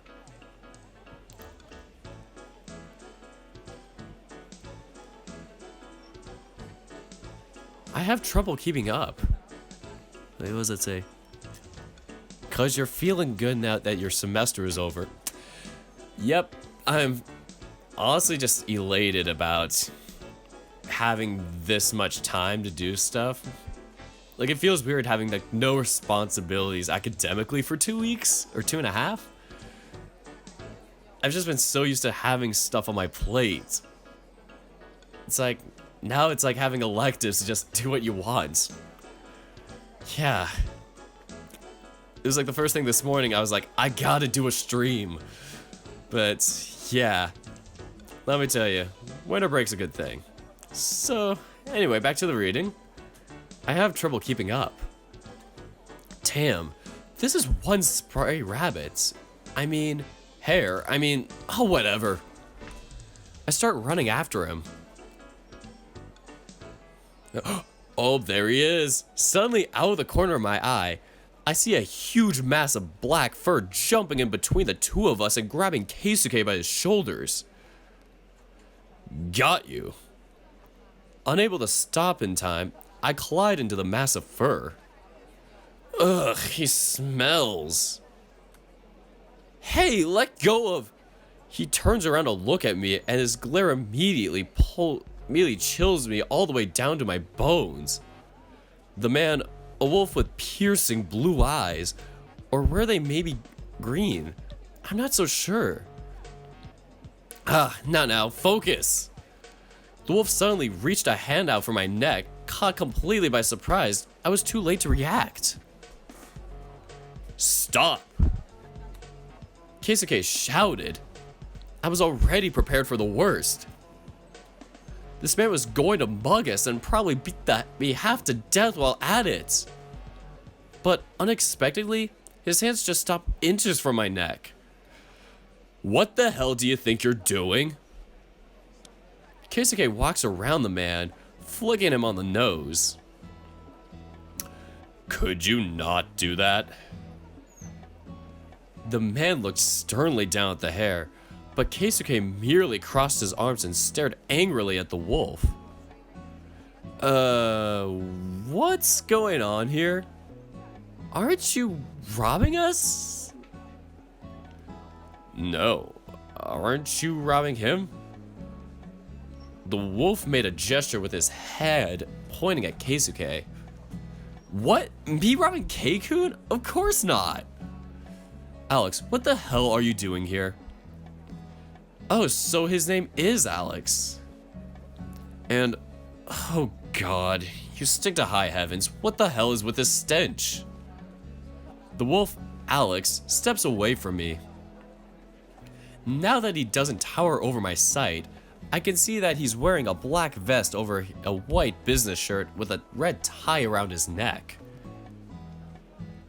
I'm just doing my job, taking care of a personal assailant. And this stench, this is your doing. What, my doing? What did I do? You threw your phone in the dumpster. And you dove after it? The wolf nods, saying that affirmatively. Of course I did. I thought you'd gotten attacked in the streets and someone threw your wounded self into the dumpster. A sane person would have just noticed that I threw it away to not get tracked. But then again, a sane person wouldn't install tracking software onto someone else's phone, so I don't even know why I bothered to try and reason with you. The wolf frowns, crossing his arms. Guys? Lovely little chat, but I have two things to say to it. Number one, I'm downwind from you, so I'm gonna walk to Keisuke's side so the stench doesn't kill me. Please don't try to attack me while I do so. The wolf nods. Second of all, who are you? That's what I want to ask you. You know who he is, Alex. He's my senior from the tennis club. Oh, so he's the Nico I've been hearing. So he's the Nico I've been hearing so much about. What do you mean by so much about? Ignore him. He's exaggerating. Either way, since you've visited my house once before, you already know that we have, servants. This is Alexander Drake. He's my personal bodyguard and language tutor, translator, and sometimes a cook. You have a personal bodyguard? Alexander raises an eyebrow. He's the heir of one of the biggest corporations in the world. Did you really think he wouldn't have one? Well, he also doesn't go to an elite rich person academy, so I thought, bah, that's because he insisted on going to this one school. You had to hear it. How much he whined to his father about wanting to go to the same school as you and... shut up! Keisuke covers Alexander's mouth with both of his hands. The wolf looks completely unimpressed by this. Alright. So, I've been thinking maybe this could be the thumbnail for the episode. So I'm just gonna hide this dialogue box a little bit. Just gonna sneak this in.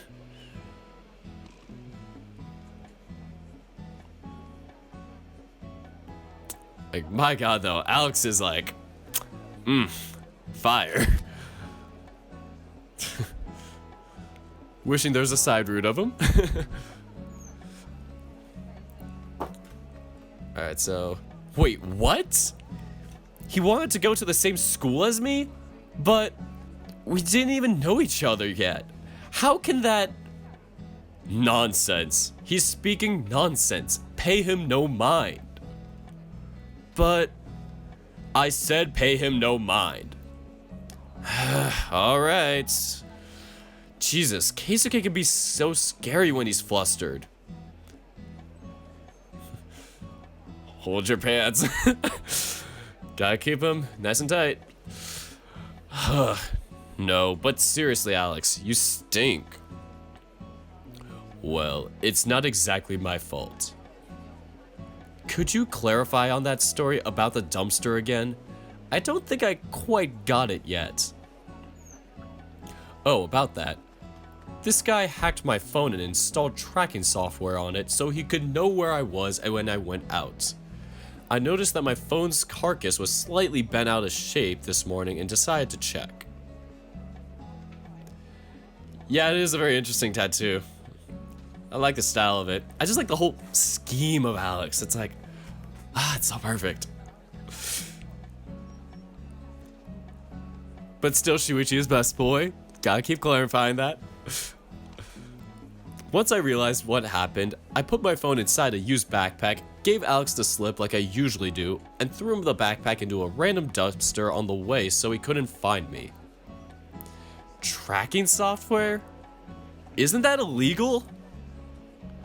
In the end, I got covered in some foul substance that seemed to be decomposing meat that was thrown into the dumpster. The smell attracted a pack of wild dogs that chased me down 3 blocks. That's the most cartoonish thing I ever heard in my life. Can stuff like that even happen in real life? Up until this morning, I would have said no. Exactly, LXament, exactly. He is a brick house. No. Getting chased by a pack of wild dogs because of meat juices is just... That's just too surreal to be allowed to be true.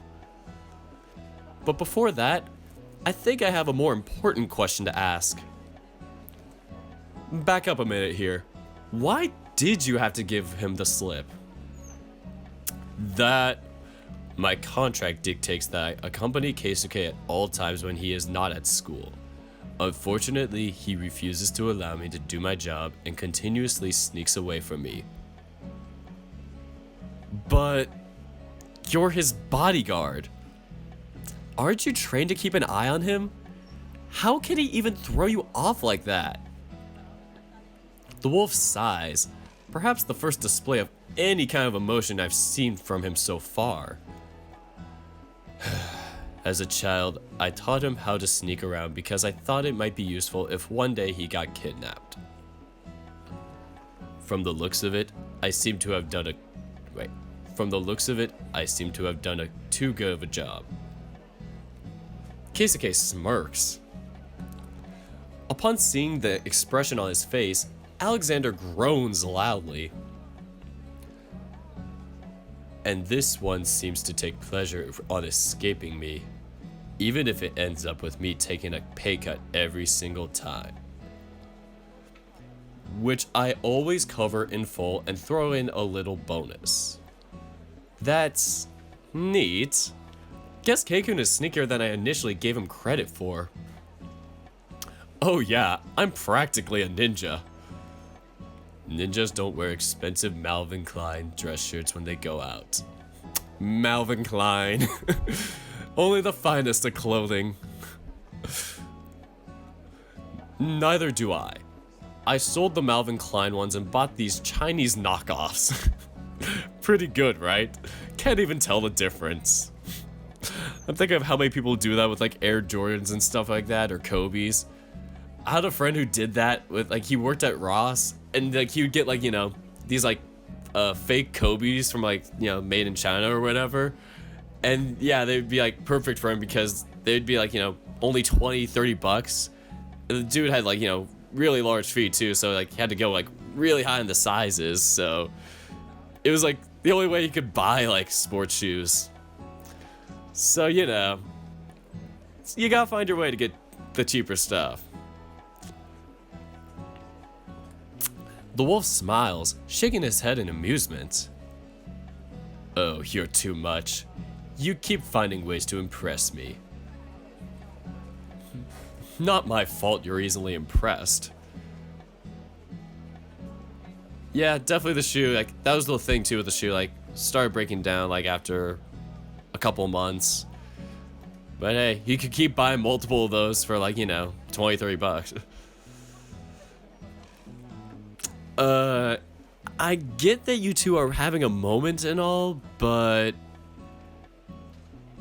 the smell is starting to make my nose and eyes burn. Oh, right.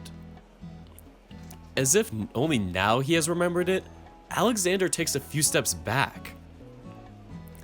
Honestly, every single bystander that passed us by has crooked their nose and walked away in a hurry to get away from this terrible smell. Yes, that's true. Alex, go back home and take a shower for the love of God. And risk you giving me the slip again? I don't think so. Plus, if I went back to the house without you, then I'd have to suffer another dock in my pay. Alright, just go look for a nearby bathhouse and buy some new clothes while you're at it. Drop these at a dry cleaner's, I'll reimburse you for everything. And Keisuke groans. And I'll pick up the phone when you call to tell you where I am. Very well. As long as you promise to do so, then I will offer no complaint. I'll see you soon. Alexander bows to Keisuke and walks away. He conveniently either forgot that I was here or chose to ignore it. That's... Wow, so you have a servant. I mean, I already knew your family had servants, but you have one on you 24/7? Not 24/7, but yeah, something to that effect. Alex has been with me for many years, almost as long as I've been with my father. He said something about being your language tutor. What was that about? Oh, Alex knows a ton of languages, and he's fluent in every single one of them. So far, I've only managed to learn a couple, but I'm not anywhere near fluency in most of them. This reminds me, you talked to the transfer student in French that day. Did Alex teach you French too? Keisuke nods. Alex is much better than me though.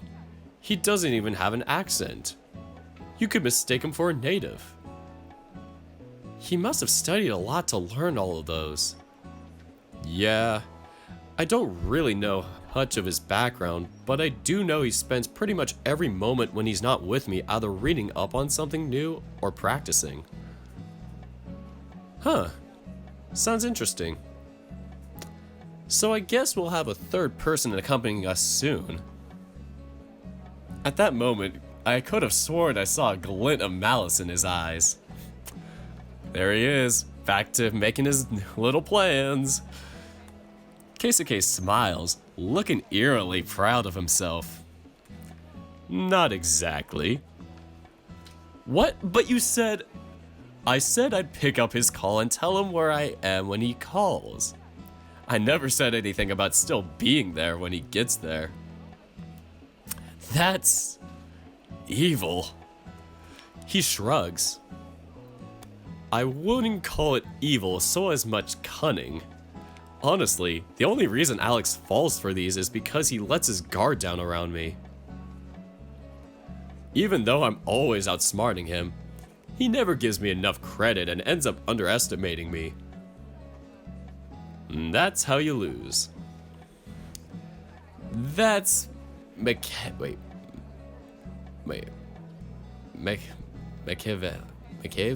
Oh, wait. Machiavellian. Oh my god, I can't believe I didn't know how to pronounce that. That's Machiavellian. Or, no, that doesn't sound right. Oh, Machiavellian. Oh my god. Machiavellian. I will get this right. Here we go. That's Machiavellian. Machiavellian? Or is that Machiavellian? Why am I so bad at pronouncing this one word? I tried so hard. That's Machiavellian.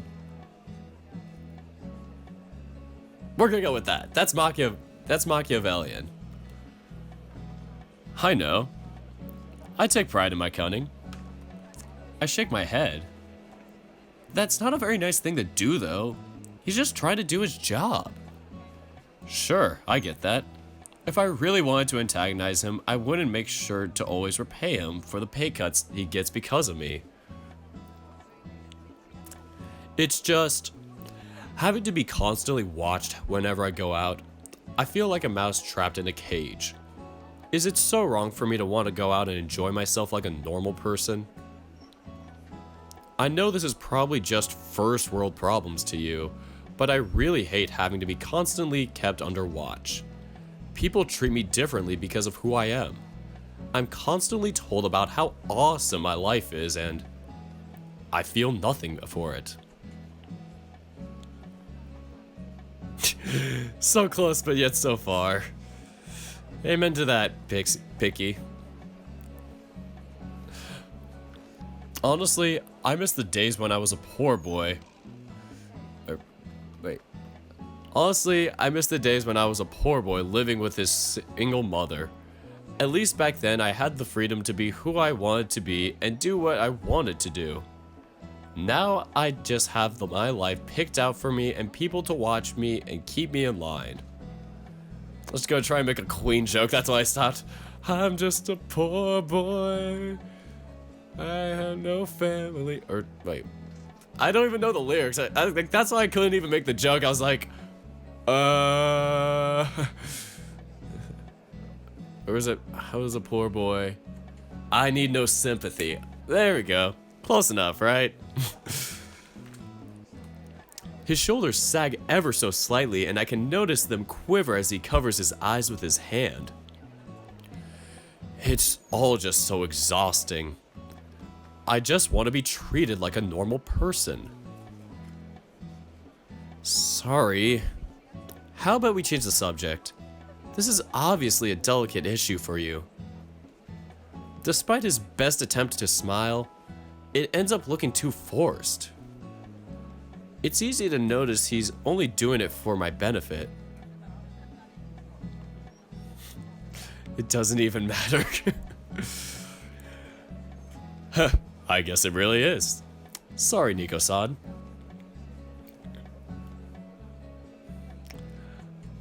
I'm not used to talking about this with anyone, so it's easy to lose control of myself when I do. But don't get me wrong. It annoys me to no end when I'm forced to take Alex with me everywhere I go, but I bear him no ill will. Alex is my friend. He has been for so many years. He looks away, sighing, his ears flopping down his face. I know this is a telltale sign of how upset he is right now, but I can't stop thinking about how funny he looks. I'm a terrible friend. You two certainly seem close. Does Alex live at the mansion too? Our servants are allowed to live outside if they wish so. Alex has an apartment in the city and he alternates between the two. I guess he only uses the apartment when he wants some privacy. He spends most of the time at the workplace in the end. And by the way, it's called family estate, not mansion. I couldn't care less what it's called. Still, I think it'd be rude to just say that out loud, so I merely nod. If you say so. Anyway, I'm feeling a bit hungry now. How about we go eat? Hopefully something to brighten his mood. I suppose we could. It's about lunch. It's about time for lunch either way. Or we could do something else. If you don't really want to, then we don't have. Jeez, settle down. Why are you being so considerate of me all of a sudden? It's creepy, knock it off. Hey, I'm always considerate of everyone. Really, was it out of the consideration that you stole my Castella cake at lunch last week? Oh, come on. It was just a piece of cake. You could buy it anywhere on the street. If you're still upset about it, then I'll buy you a new one. You're really clueless. You can't buy that cake anywhere on the street. It came from a special bakery in Nagasaki. My father had it specially delivered to our house. First world problems. Oh. And by the way, that cake cost 55,000 yen. So good luck paying for it. What the hell? 55,000 yen? I kind of did the translation of that in American dollars. That's $550. Holy crap. What? Cakes can't be that expensive. Or cakes can be that expensive? Honestly, you were lucky that it was a simple Castella cake. It's the cheapest one they have at the bakery. Cheapest one? As if my dismay was somehow incredibly entertaining, Keisuke gives me a few pats on the back. Relax. You didn't know, so I won't ask you to pay it back. That slice of cake would probably cost you a week of your allowance. Plus, buying a whole new cake would be no sweat off my back. Yeah, if you say so. How can a cake cost that much? Note to myself, never take something from Keisuke's lunchbox without double checking how much it costs. Or maybe just not taking something, period. How about we skip lunch and go right to the dessert? I never pictured you for the type that would prefer to eat sweets. Most of the time I don't. But come on, wouldn't it be fun to just go to a cake shop and eat as much cake as we can? Sure, fun. It almost sounds like a date. No homo. You really think so? Wow, you were easier to convince than I thought. Of course, every 15-year-old girl deserves to skip lunch to eat cake every once in a while. Not funny. Really? Because from where I'm standing, it's hysterical. Before I have time to rest, he flicks my nose as hard as he can. Ow, what was that for? Something I picked up from Alex. Canines have very sensitive noses. A simple flick can hurt just as much as a strong pinch. I have to say, I'm not so sure that this guy isn't a bad influence on you. Is that so? Maybe I just happen to like it bad then. Oh my god. Keisuke, no! Oh really? The prim and proper Keisuke likes it bad? All sorts of secrets are coming out today. Keisuke laughs, finally seeming to have relaxed. It was very roundabout, but I seem to have managed to raise his spirits. You're impossible to deal with. Always with the bad jokes. Well, since you like it bad, then that must mean you love my jokes. Keep dreaming. With a spin of his heels, he does a full 180 and walks away, leaving me to eat dust. What, hold up! Keikun takes me to a fancy-looking cake shop close to the heart of the city. In fact, it's way too fancy-looking. Without a care in the world, Keikun sits down on a vacant corner table and picks up a menu. I follow suit. Wow, this place is so fancy.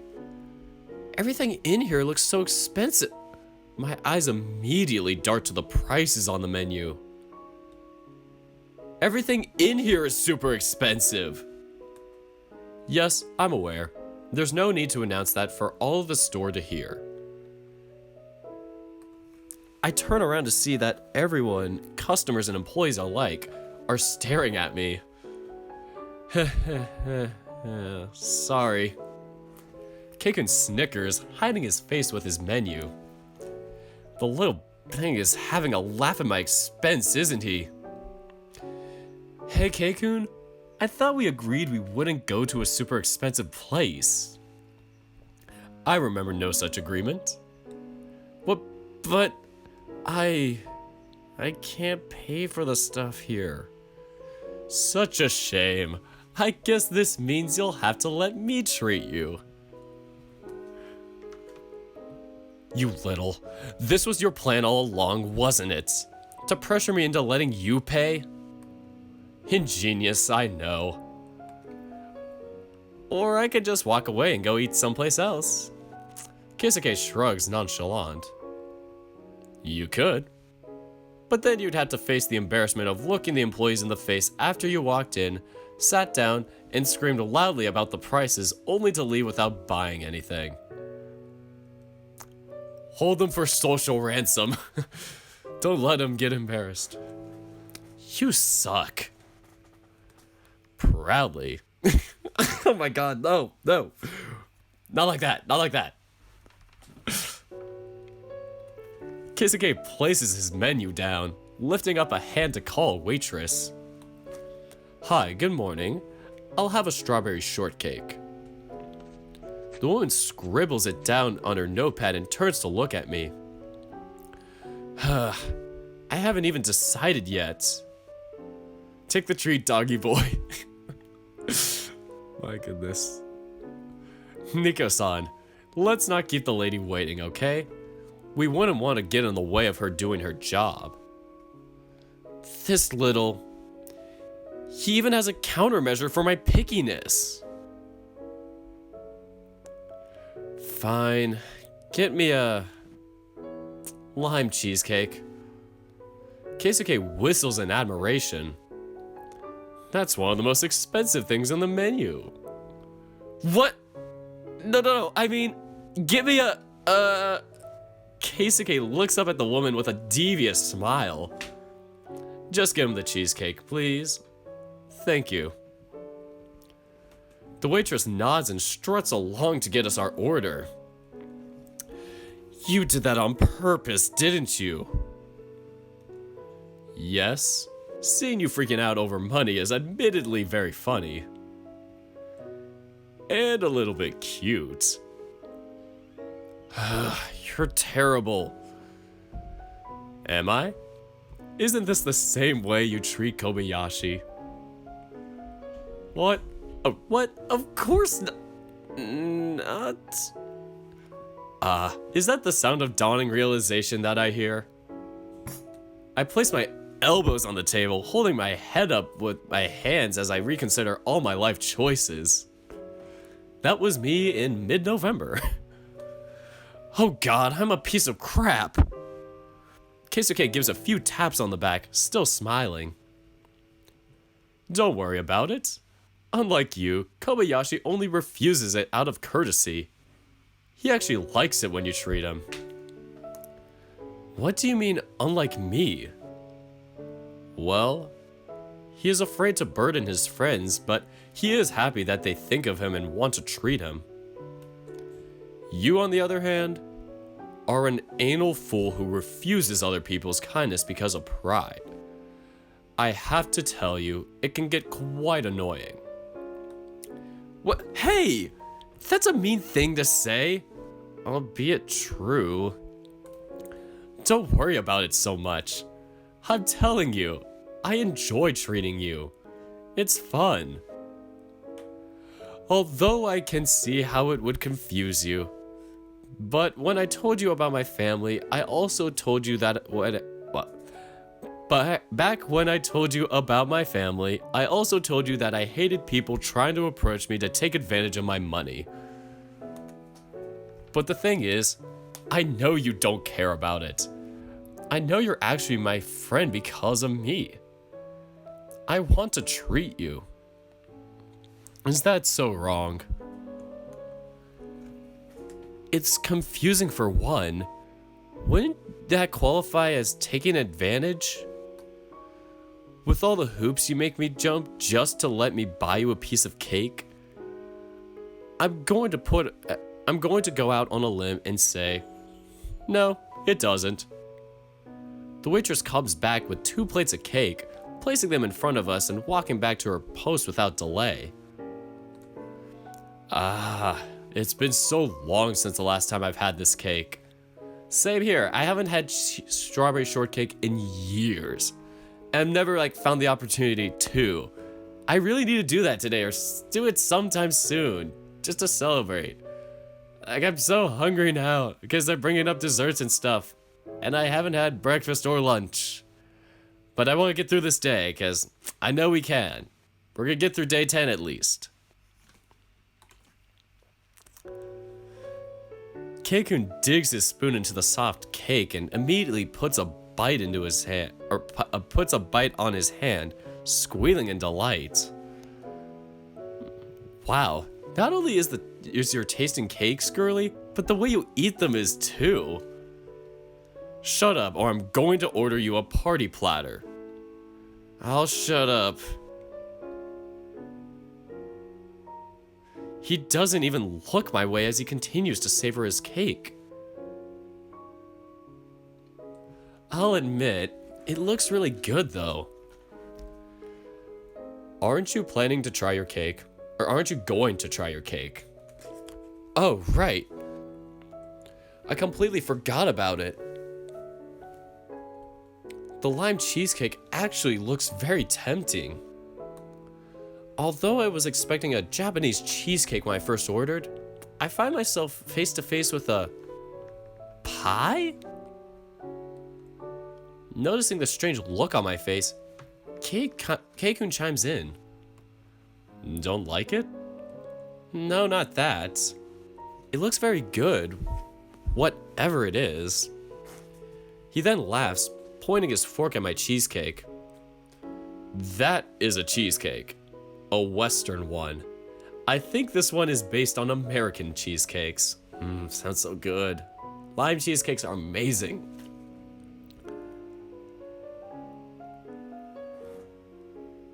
You should calibrate with a cake in 2019. All right. I don't know how to take that, but I feel like you should have cake. I don't know. I'm thinking too hard about that. Alright. This is a cheesecake, but there's no cake. It's custard. They call it the cheesecake. And also, I don't think it's custard. But then again, I'm not sure. Either way, the store specializes in Western desserts, so if you wanted Japanese cheesecake, you should have specified. You didn't give me time to even look at the menu. I know. Crazy how that worked out, right? Now, eat your cheesecake. You mean cheese pie. He shrugs again, stuffing his mouth with more shortcake. Oh, celebrate. Oh my god. I just was like, my mind's blanking out. It's been a long week. Thanks for clarifying, Picky. Whatever you want to call it. Just eat the dang thing. I tentatively cut off a piece with my fork and put it in my mouth. So? Good, okay, or bad? We are obviously gonna choose good because this is a good place, it's expensive, we're impressing Keisuke. It's obviously a good cheesecake if he got it for us. This is awesome! Oh, is that so? I'm glad you like it.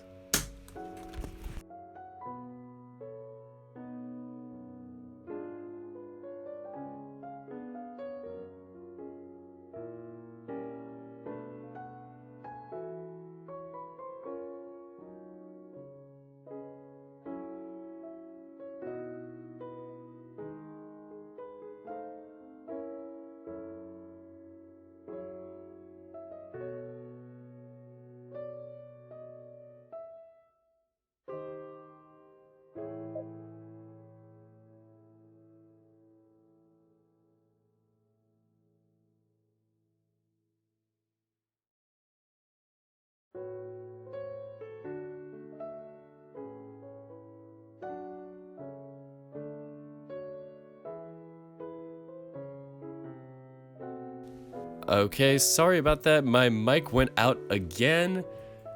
Half the time I'm doing it, it's just like people interrupt me and it's just like, I don't want to have them like in the recording, or it's like, I don't want them to just like start saying personal stuff and it's like, oh crap, now on the recording. It's like, geez. Like I had the door even locked. They just unlocked the door. It's like, come on, man. This is my recording studio. Don't just burst into a recording studio.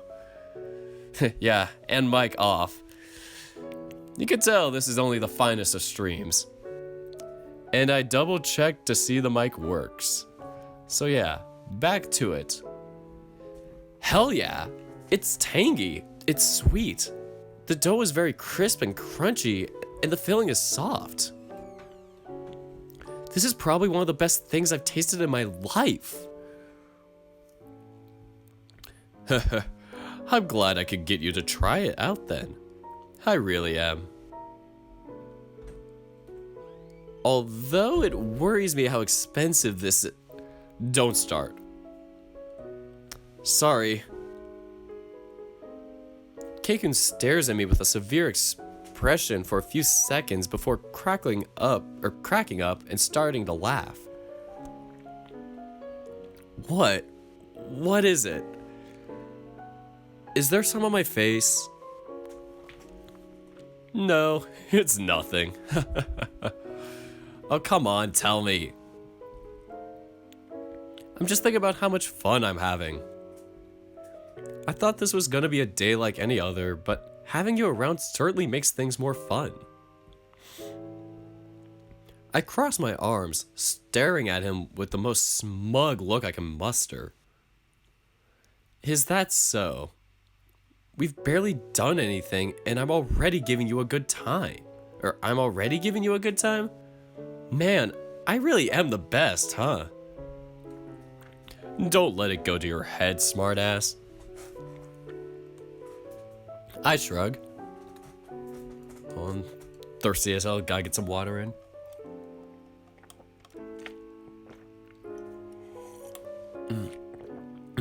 We're 2.5 hours into this. My voice is getting pretty worn out from it, but I can get through day 10.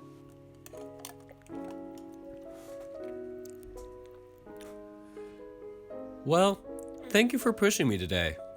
This isn't the sort of place I'd ever visit on my own, but it turned out to be really good.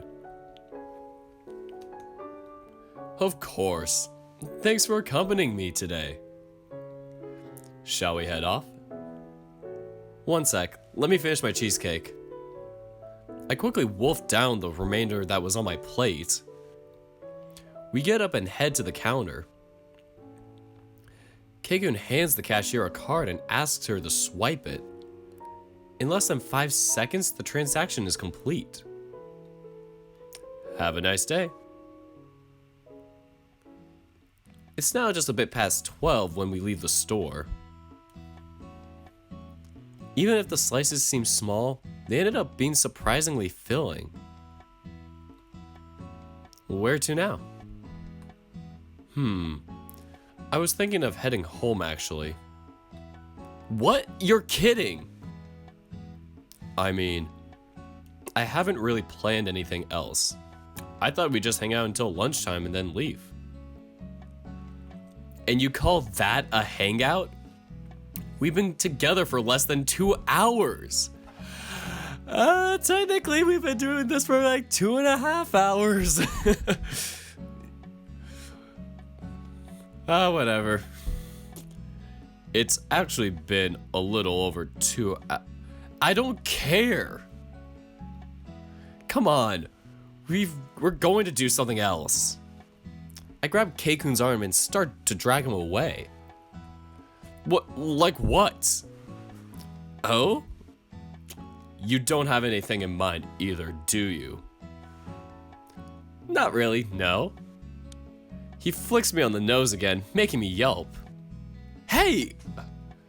If you insist we do something, then at least stop to actually think of something, you airhead. I swear Kobayashi is starting to rub off on you. Jun's not an airhead. Keikun crosses his eyes, staring at me with a look that says, oh really? Fine, he's kind of an airhead. Kind of an airhead? I talked to him for 5 minutes yesterday, only for him to suddenly snap back to reality, look at me and say, oh hey Urushihara-san, it's nice to see you. Oh my god. Oh, Jun.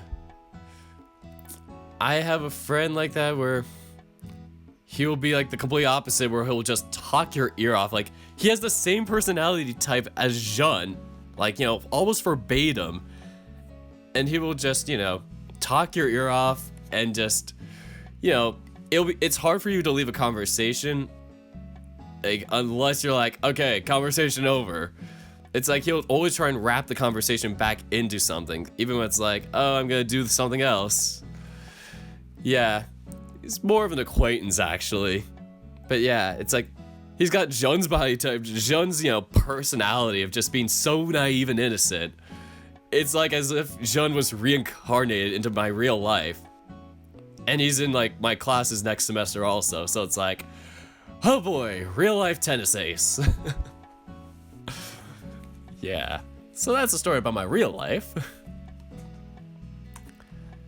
He didn't even notice I was there talking at him. Jun, you're so dense. Someone had to say it. Yeah, he's kind of zoned off most of the time. He said... he said... That would be that said, or... Yeah. Or you said... It could be you said it. I'm like trying to think how you'd phrase this for a sentence. You said it. Has the understatement of the year. Let's see. Where could we go? Movies or the park? Well, Keisuke hates cherry blossoms, so let's check out the movies, I guess. But let's vote on it. This time I'll let you guys vote. for this choice. I think this is the last choice we get for this day. So what do we want? Movies or the park?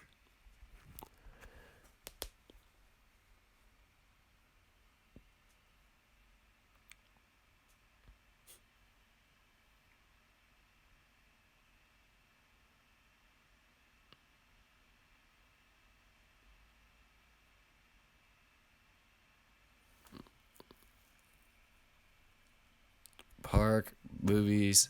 It's dark. Both. You wish.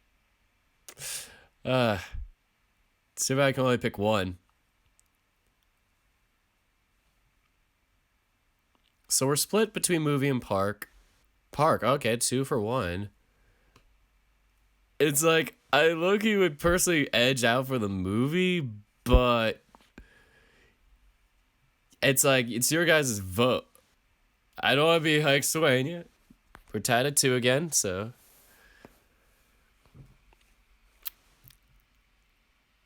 Like, I'm just saying that all because of, like, the cherry blossom thing. It's just, like, I think it's still good from what I remember, but yeah, both are still good. It's just, I don't know. Will it change anything?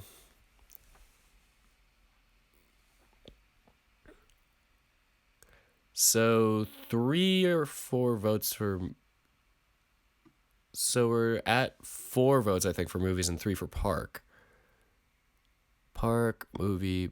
Oh, no, it's 3 to 2. All right. Any last votes? Park does sound fine for him. Tied at 3. All right. We give it a few more seconds. And count down 10, 9, 8. I wish I can go back and save. That's actually a good idea. Why not try both? Like that. It's like do movies and then do the park, or park then movies. Like save it and then go back to it. Honestly, it feels like some extra work with that. Like, I don't know how much longer I want to stream today.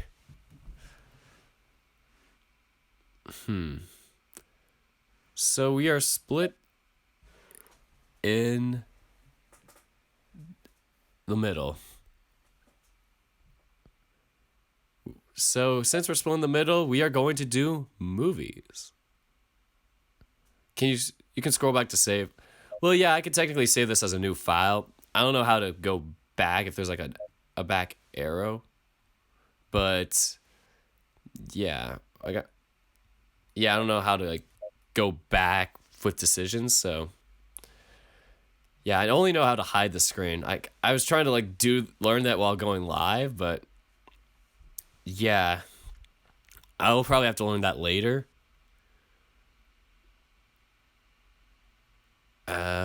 We are going to do movies because it's a tied vote.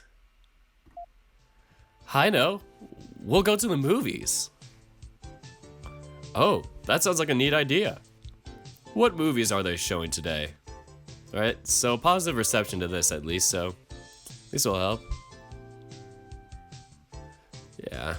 Yeah, I could always do the park another time or just make it like a one-off thing, like I just record for like 10 minutes or however long that scene is. Yeah, could be its own little thing. Oh wait, did I not even read that? Oh, what movies are they showing today? You don't know, do you? Well, he looks almost annoyed. What? Does it bother you that much I suggest the movies? It bothers me that you'd ask me to do something without any kind of planning or forethought. Oh, come on, Keisuke. You don't have to meticulously plan out every single second of your life. But how will we know if there's any movie that we'd like to see on display? And how will we know if the movies are good? Well, I suppose we could look on our phones, but is that even necessary? Part of the fun is going in to see a movie that you never heard about and have no idea what to expect. It's for the thrill of the adventure. Exactly.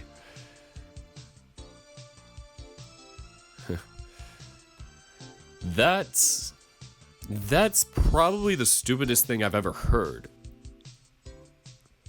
Oh, ouch. You've got me now.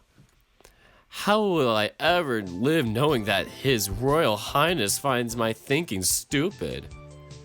Now you're just making fun of me. You're making it easy. Come on, just let loose once in a while. Enjoy your day. I'd enjoy my day a lot more if I knew what I was supposed to do with it. Seriously? When you're at home, do you just wake up and plan out everything you'll do in your day?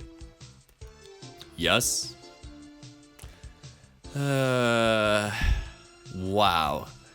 This isn't your ordinary organized person. This is organization to the point of obsession. Alright, we're going to the movies right now. We'll pick off a random movie. We'll sit down and watch and you'll enjoy it. But no buts.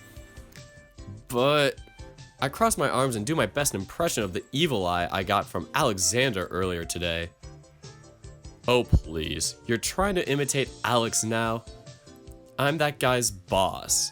You really think that'll get you anywhere? Fair point. At least my imitation was so good that you managed to figure out who I was imitating, right? I wouldn't really call it good. You just looked really funny and I took a guess that you were imitating someone. I'm honestly really lucky that I got it right because you just looked like you were constipated. What? Are you kidding me? Yes I am. He smirks, booping me on the nose. Got you, doggy boy. There it is, doggy boy. He said it. He said it. Doggy boy? Suddenly, as if he just realized what he said, Keikun stands upright and looks absolutely panicked. I mean, Nico-san. Close save. Fine. I'll let this one pass. Jeez, I thought for sure you were going to rip my heart out for that. Pet names confirmed. Yes. Why would you think that? I'm a mellow guy.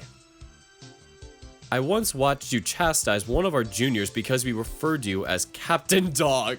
Oh my god. That is hella awkward. And maybe in this world it's speciest? I don't know. I'm getting too much into this world's politics. And he is Bunny Boy. Aw, that'd be such a good pairing. Doggy Boy and Bunny Boy. Ah. That's different. He was clearly making fun of me in that case. He was lucky that he got by with just a talking to. You served a ball right into his face. I've done that before. Oh yeah. That was hilarious. He shakes his head sideways as if I just said something completely outrageous. What? What? Nothing. Forget it. Let's just go to the movies and get this hell over with. Keep calling it hell and I'll make us watch 2 movies instead of 1. Ugh. Understood. Once at the movie theater, I quickly bought 2 tickets to a random movie before Keikun even has time to offer up a suggestion.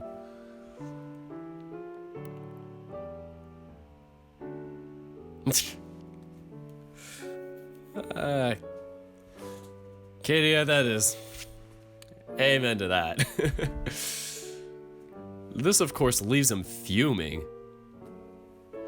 Who does that? Who just waltzes into a movie theater and says, "Any movie will do. Get me 2 of your get me 2 to your closest movie session." Or what does it say? Who does that? Who just waltzes into a movie theater and says, "Any movie will do. Get me 2 to your closest movie." Why is this so hard to say? Get me oh, it's a typo. That's why. Get me to your closest session. Okay, so who does that? Who just waltzes into a movie theater and says any movie will do? Get me to your closest session. I do. Quite often, in fact. Why? Watching random movies is fun. You walk in with no expectations and you usually come out pleasantly surprised. If you didn't like it, then there'd be more face serves. Yep. There's one time where it was like, I did that and I just like pegged a guy in the face. Like we were doing like hitting lines instead of serving lines. I wasn't even hitting that game, but we were just warming up and like some guy pegged me before and then I'm hitting back and he just walks into my area that I'm hitting and he just gets pegged in the face and everybody's like, oh crap, this dude can hit. I'm like, I don't even hit for my position. It's like, sometimes you can pull the sneakiest moves on people. So anyway, watching random movies is fun. Yeah, I read that already. Watching random movies is fun. You walk in with no expectations and you usually come out pleasantly surprised. I believe you'll find that if you don't expect anything out of something, then it's easier for that thing to surprise you. You sound like a hippie. Have you ever talked to a hippie to know what they sound like? I've seen them in movies. Much different. That's enlightening. Anyway, let's buy candy. Candy? We just came from a cake shop. You gotta buy popcorn in a movie theater. Trying to clap my hands. I'll just like clap my thigh. You gotta get popcorn in a movie theater. Or else. True, but you can't just go to the movies without buying candy. Cross that out, it's popcorn. I'm sorry, this is gonna keep bothering me. You buy popcorn, that's the default. Candy's like an extra if you want it. But seriously, you can't have a movie without popcorn. Now I want popcorn. Stop it. Stop making me hungry, game. I think I'll buy some chocolate bars. But... Fine. Knock yourself out. What will you be having? A paper bag that I can scream into. Wow. I put a hand on my waist and stare him down. Stop hitting yourself. I'm hitting my thigh. Oh, well, technically it is. Clapping your hands is hitting yourself. When you think about it. Really? You want to scream. Not literally. I just said that for effect. But you're still frustrated? Yes. You know, it really wouldn't hurt for you to just let loose and relax, you know? How come this sort of thing doesn't bother you when you go out with us? Need I remind you that the day we went to the karaoke and we had absolutely no plans and just invited you out of the blue? Clapping your hands is self-encouragement. Yep. Do it a lot. But it's still hitting yourself, technically. Just as hitting your thighs is. Need I remind you how much I complained that day? Fair point. Still, this isn't going to get us anywhere. Look, I don't want to force you to do anything. If you really hate this and want to leave, then fine. We can leave. No. We can stay and watch the movies. I'm just... having other people decide what I should do for me irks me. You know, because of the whole thing with my family, it annoys me when people tell me what I should be doing in my own free time. I get that, Keisuke. It's like, For me personally, it's like maybe it's not as strict as what you're having, but I kind of have, that same like mentality where I don't like it when it's like I have people kind of bossing me around or telling me what to do, unless it's like, work or something where it's like I need instructions for. But if it's like, oh, hey, can you just do this chore around the house? Or, oh, hey, I need you to do just a lot of these favors for me. I'm typically not open with that around the house because I'm like, I'm at home. I want to just relax and just do my thing. Or it's like, why do I have to just get involved with your life?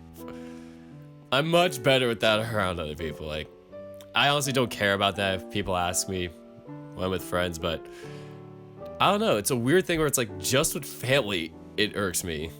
It's such a weird tangent to go off on, but especially it's just like your parents are just like, oh, I need you to do this thing for me. Or it's just, hey, can you stop whatever you're doing, your thing you're working on for hours or studying or this or whatever and do something I need to do for like, 3 or 4 hours voluntarily or voluntarily.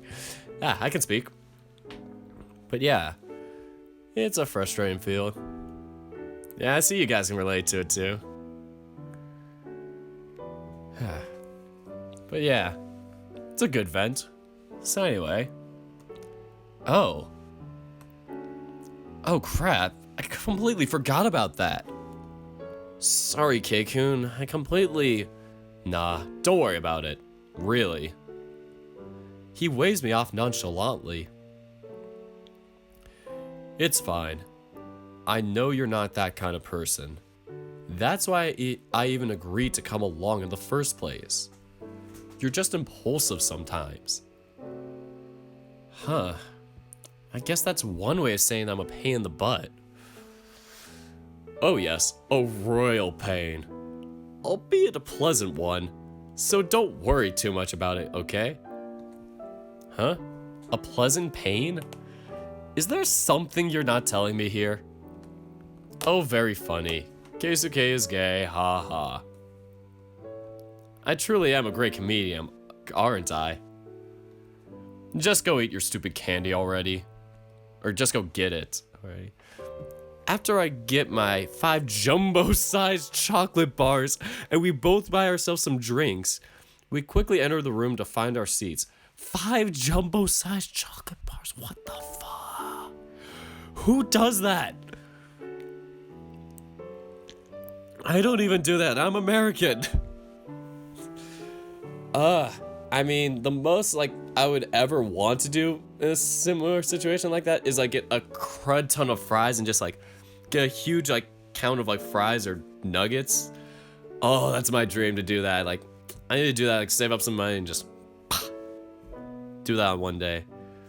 Like, I'll get 30 pieces sometimes, like a 30-piece count of like nuggets somewhere and or Chick-fil-A, and I'll just be like, this is amazing, this is the dream. Wait a minute, dogs don't eat chocolate. Maybe in this world they can, but in the AfterClass world they can't. This is something you have to think about with these worlds. Wait, the teeth would die? I don't know.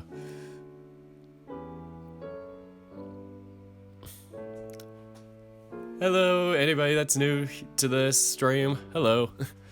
So yeah, I'm trying to think, what would the technicality be? Like, have these animals evolved so much that they've just developed a resistance to chocolate as they become more anthro? That could be a biology course in and of itself. My goodness. Anthropolitics. Anthropolitics, anthrobiology. I mean, there's anthropology or biological anthropology, but that's a different thing about how humans are. So, yeah. I would think, yeah, they just evolved and developed a resistance for chocolate. Now can eat chocolate. As opposed to AfterClass, where supposedly dog species can't.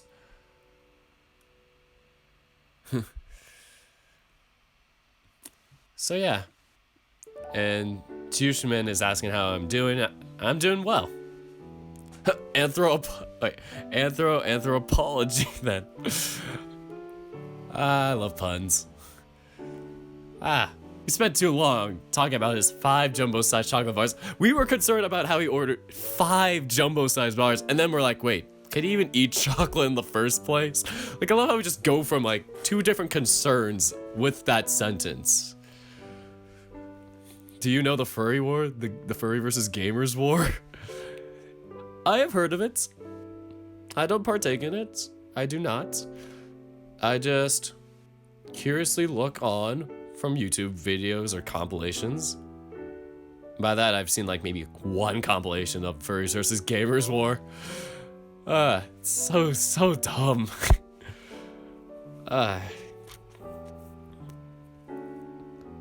Anyway, you pick seats in the last row?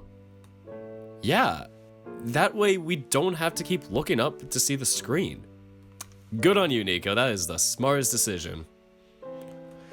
But that also means we're farther away from the screen. The screen's big as hell. Who the hell cares? Nothing's ever good enough for you, is it? He shrugs, taking his seat and drinking a sip of his soda.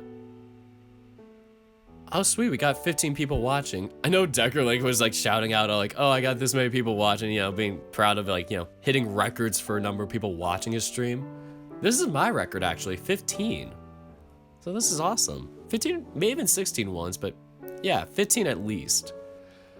So Alexaman says, speaking of furry biology, the eventualities of CRISPR are cool. Wait, eventualities. Yeah. I'm trying to think like, I'm sorry, I'm like really bad at interpreting these questions today. Like, it's me. But yeah, it's like, it's interesting how they evolved like the characters in this from like, you know, animals to anthro, and yeah, it seems like they're very human for the most part, where it's like they have that common ground with very similar skeletal structure and stuff, and then the differences just come from fur, scales, and yeah, head structure. And I don't think feet are different. Like, we haven't seen feet ever with these characters, but yeah, we have seen that their hands are pretty much, you know, just typical hands, maybe just are furred up all over, no paw pads. Yep. So anyway, he shrugs, taking a seat and drinking a sip of his soda. I guess it's all because of my unpleasable father and my father issues that his daddy issues. Really? Now you're making fun of your own situation? I thought you said you didn't want to talk about it. Hey, I'm allowed to make jokes about it. You can't, though. It's like when a bunny calls another bunny cute. It's like that Zootopia thing. Hey, what's with that double standard? Just shut up and give me a piece of your chocolate. Now I'm going to starve. Think about when Patrick just like eats his whole freaking chocolate bar. I imagine Nico just like wolfing these down like really fast. God, 5 chocolate bars. I've never like had 5 jumbo chocolate bars in one sitting. Maybe 2 at most. Maybe once. Usually we'd only do 1. Jesus. 5. Oh, now you want a chocolate bar. Just like the picky girlfriend thing where it's like, I don't want fries. Gets the fries. Oh, can I have one? Can I have another one? Hey, Terrence. Or should I say Wolf Fort? Not really. I just wanted to see how you'd react when I asked for it. I swear, this guy was like a fox in a previous life.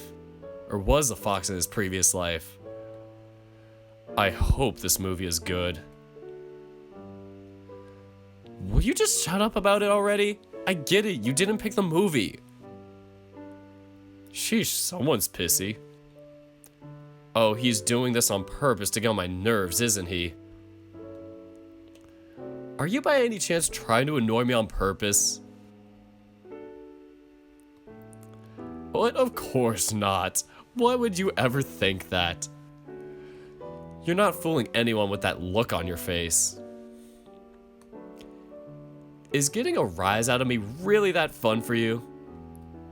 He shrugs, still smiling. Hey, you told me to let loose. This is me letting loose. What if I told you that this actually bothered me? Then I'd stop. Alright. As long as we're clear on that. Just then, the screen lights up and starts displaying the ads that come on before the actual movie. That tsundere attitude. Nika, you're such a... Or, wait. Who would be the tsundere in this case? They both would be tsunderes. Nika, you're such a tsundere. Oh, looks like it's going to start soon. After about 45 minutes, well... In the end, the movie I picked was a drama. I really didn't expect that considering what the movie was named and all. Now I'm sitting here hearing sappy line after sappy line about how the leading lady cannot live without her love. Is this a Hallmark movie? We have just walked into a Hallmark movie. Oh goodness. Is the woman like going back to her hometown or something like that? Or is the boyfriend or whatever some businessy businessman who needs to just lay loose a little bit and get to his roots or whatever? Like, that's what all of them are. It's like, the lady comes back to hometown, or the dude ends up having to be less uptight and businessy. Every Hallmark movie, ever.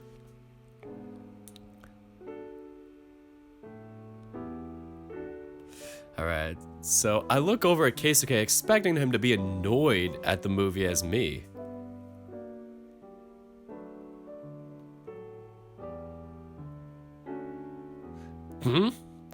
What the?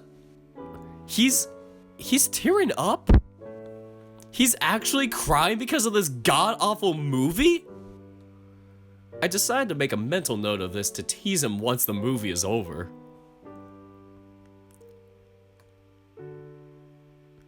Meanwhile, I attempt to resist the urge to pick up my phone to kill time. Oh no, not Hallmark. I feel... Honestly, that is something my family will do occasionally. Just go through Hallmark movies. Start in November, go through May. Swear to God, it never ends. It would be kind of disrespectful to him to do that after how long I lectured him on letting loose and doing stuff. I wouldn't like it if he just started using his phone because he hated a movie I was liking. Still, damn, I was kind of hoping he would talk smack about the movie together.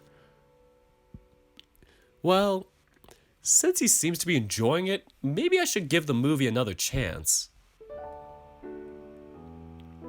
That was an awful movie. Those were the first words out of his mouth as we left the theater. Honestly, I agree with him. It was a tedious chick flick about love, heartbreak, forgiveness, yada yada yada. The only problem here is... Oh, shut up, I heard you sobbing when they got back together. Got him. What? That wasn't me. You must have been hearing the person next to me. Nice try, genius. I have excellent hearing. Plus, I actually looked to the side and saw the tears in your eyes. And your fur is still matted. That... A bug flew into my eye. I scoff. Oh, the Pokemon movie comes out next year though, right? Like I saw the trailers for it and I'm pretty hyped to see it. Like, I'd love to see it.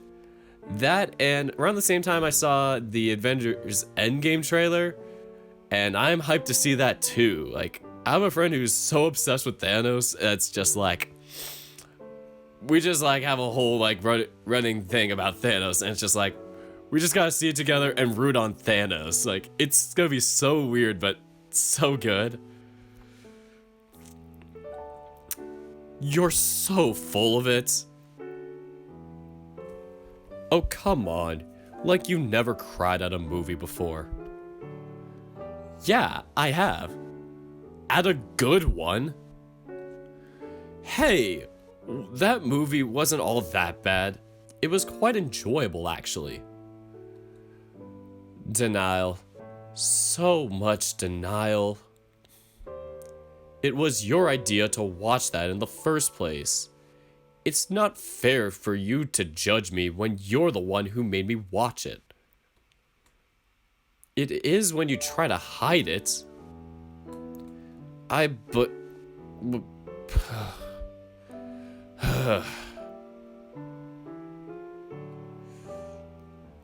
Keikun picks up his pace and walks out of the theater.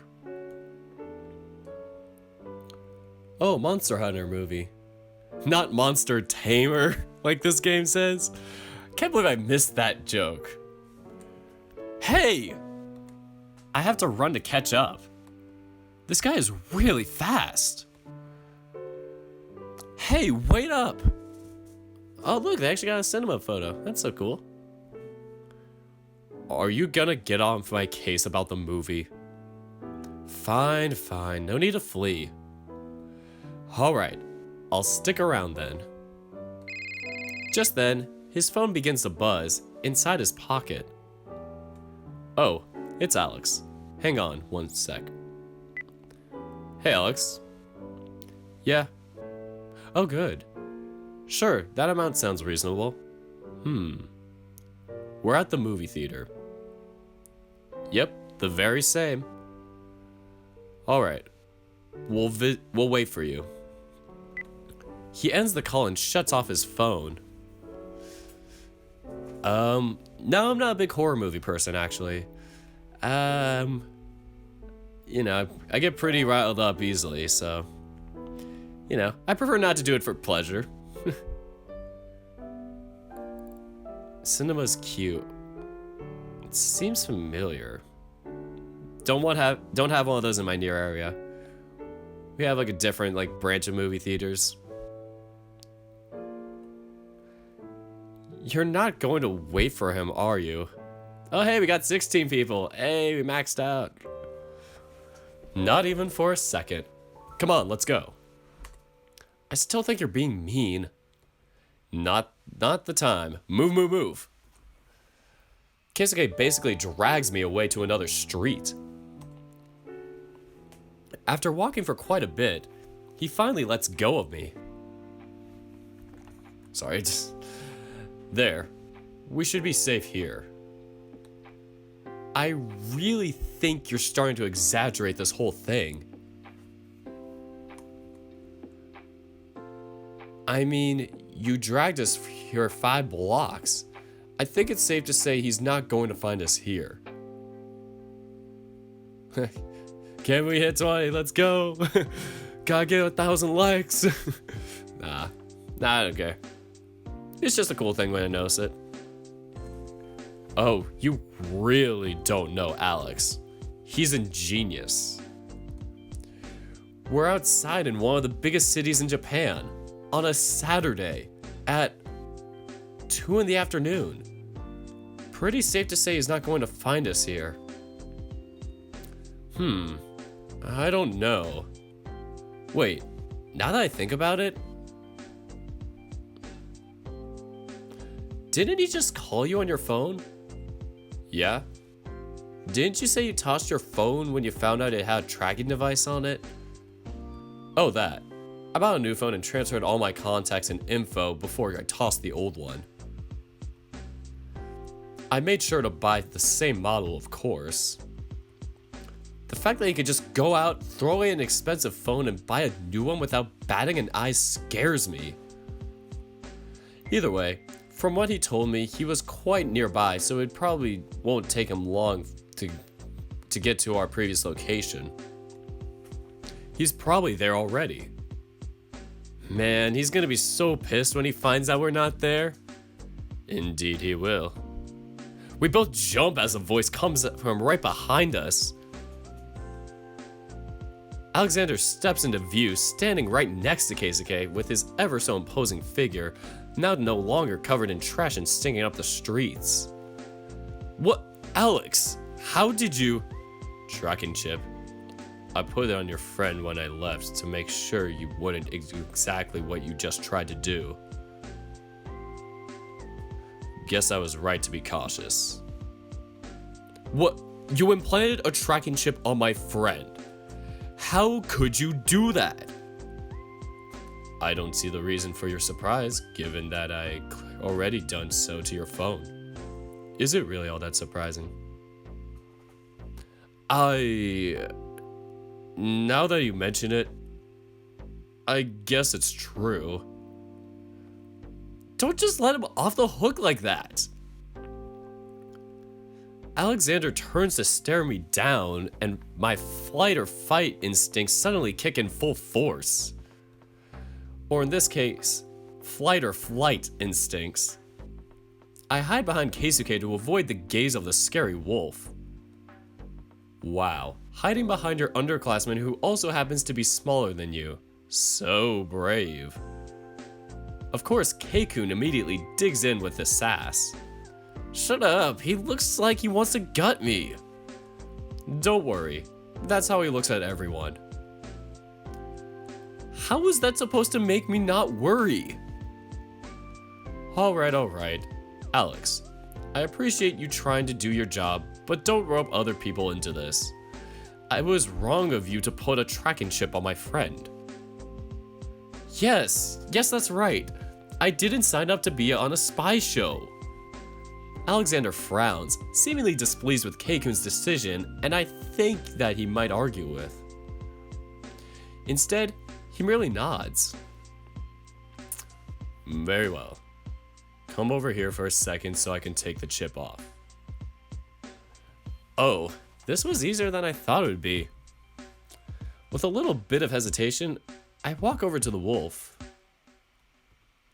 He stares me down with his deep blue, green, teal. I'm trying to look at them too right now.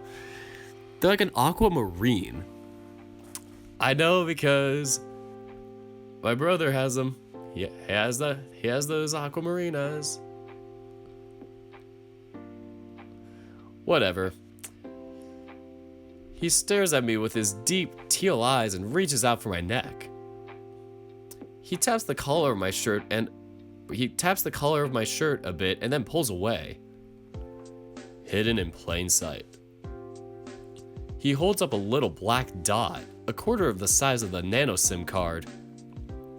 That's a tracking chip? You're kidding me. You'd be surprised with the kind of things the Arishihara Corporation produces. I turn to Keisuke. You guys make tracking chips that small? He shrugs. We have an even smaller model, actually, but it's still in testing phase.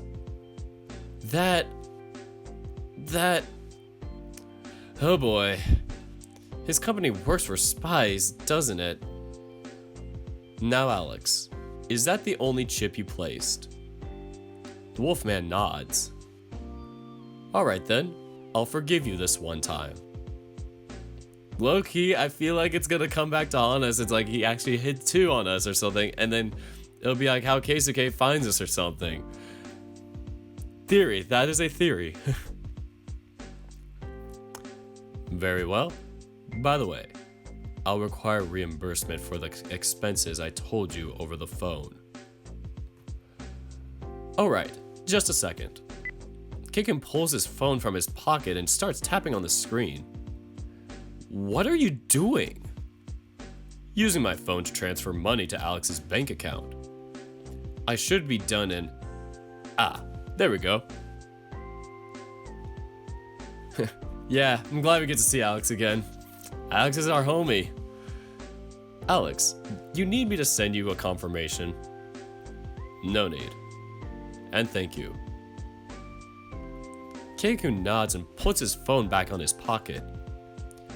Well, I guess we have no choice but to take you along with us now, do we? I'm afraid not. I'm sticking to you for now. If I'm lucky, no one will have noticed that I lost you today and I won't have yet another pay cut. God knows I already have enough blemishes on my resume because of you.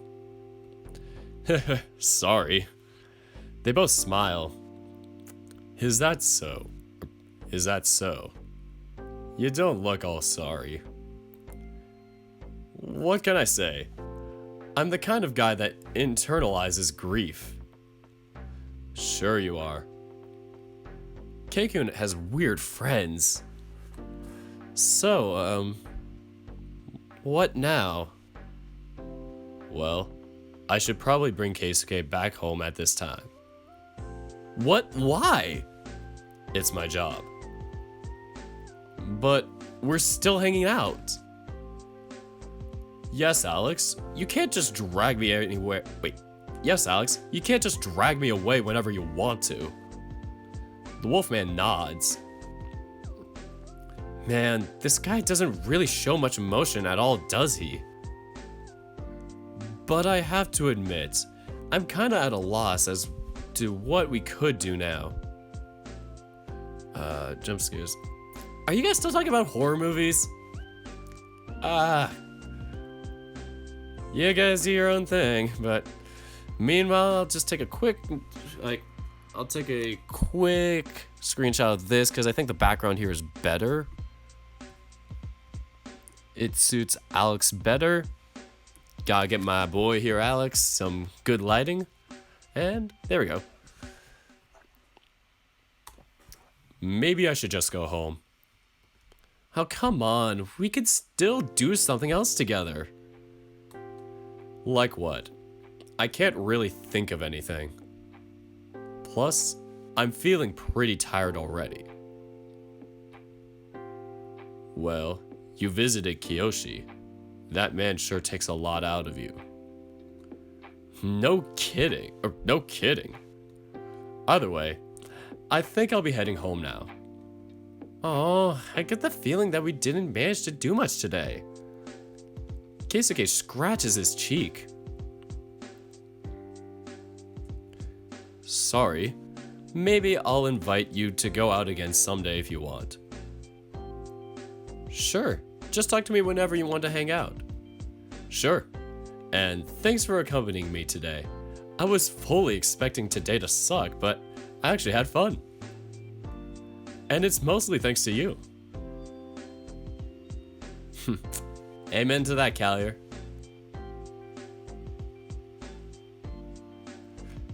I had some fun too myself.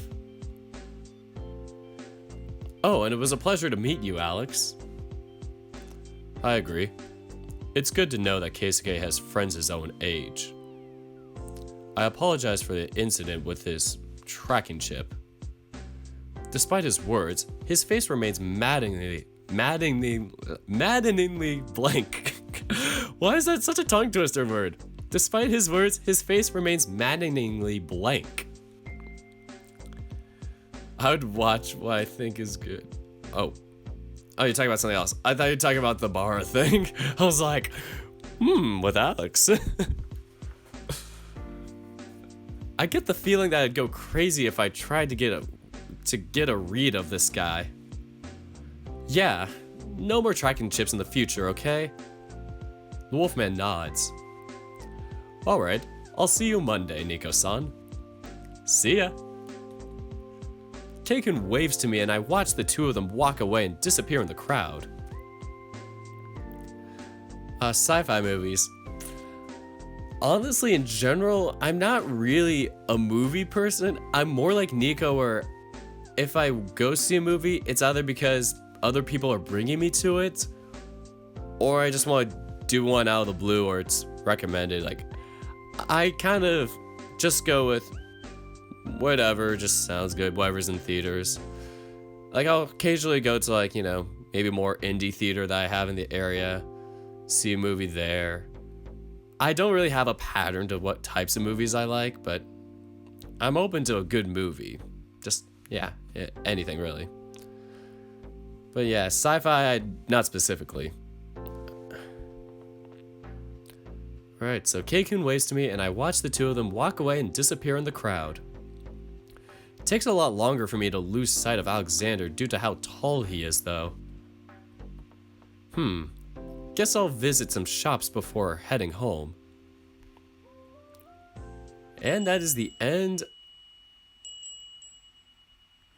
Yep, that is the end of day 10. Alright, so you don't like to go to movies. Well, it's like, I'm very indifferent to movies. It's like, I don't really care to go on my way to, I don't really care to go out on my way to go to a movie. But if I really want to be like, I want to go to a movie for the sake of, I just want to go to see a movie or whatever in general, then I'll do that. But yeah, other than that, not much motivation. So this is the end of day 10. So we'll skip this and go to the character select days, which I'll fast forward with after I'm done recording this and ending the stream. So yeah, a 3.5 hour long stream. This went a bit, not a bit, but a good hour longer than I wanted it to, but at least I didn't have anything immediate I had to plan out.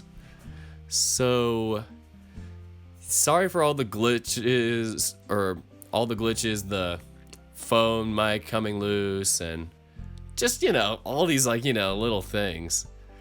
It felt like I was just, you know, having one distraction and another coming in and out, so it kind of made the stream kind of, not tacky, but just, you know, kind of clustery.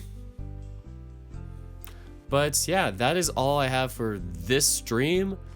I probably won't have time to do another stream like today or whatever. I am going to be very tentative about my streams, so this is all I have for today, and I'll probably send another thing on my Twitter account, which, you know, right above my head here. Yep, I'll be sending like notifications on my Twitter account of this is when I'll be doing my next stream. So yeah, I'll notify you there, and that's all I got for today. We'll continue this from the character select days of Keisuke. So that is all, and take care.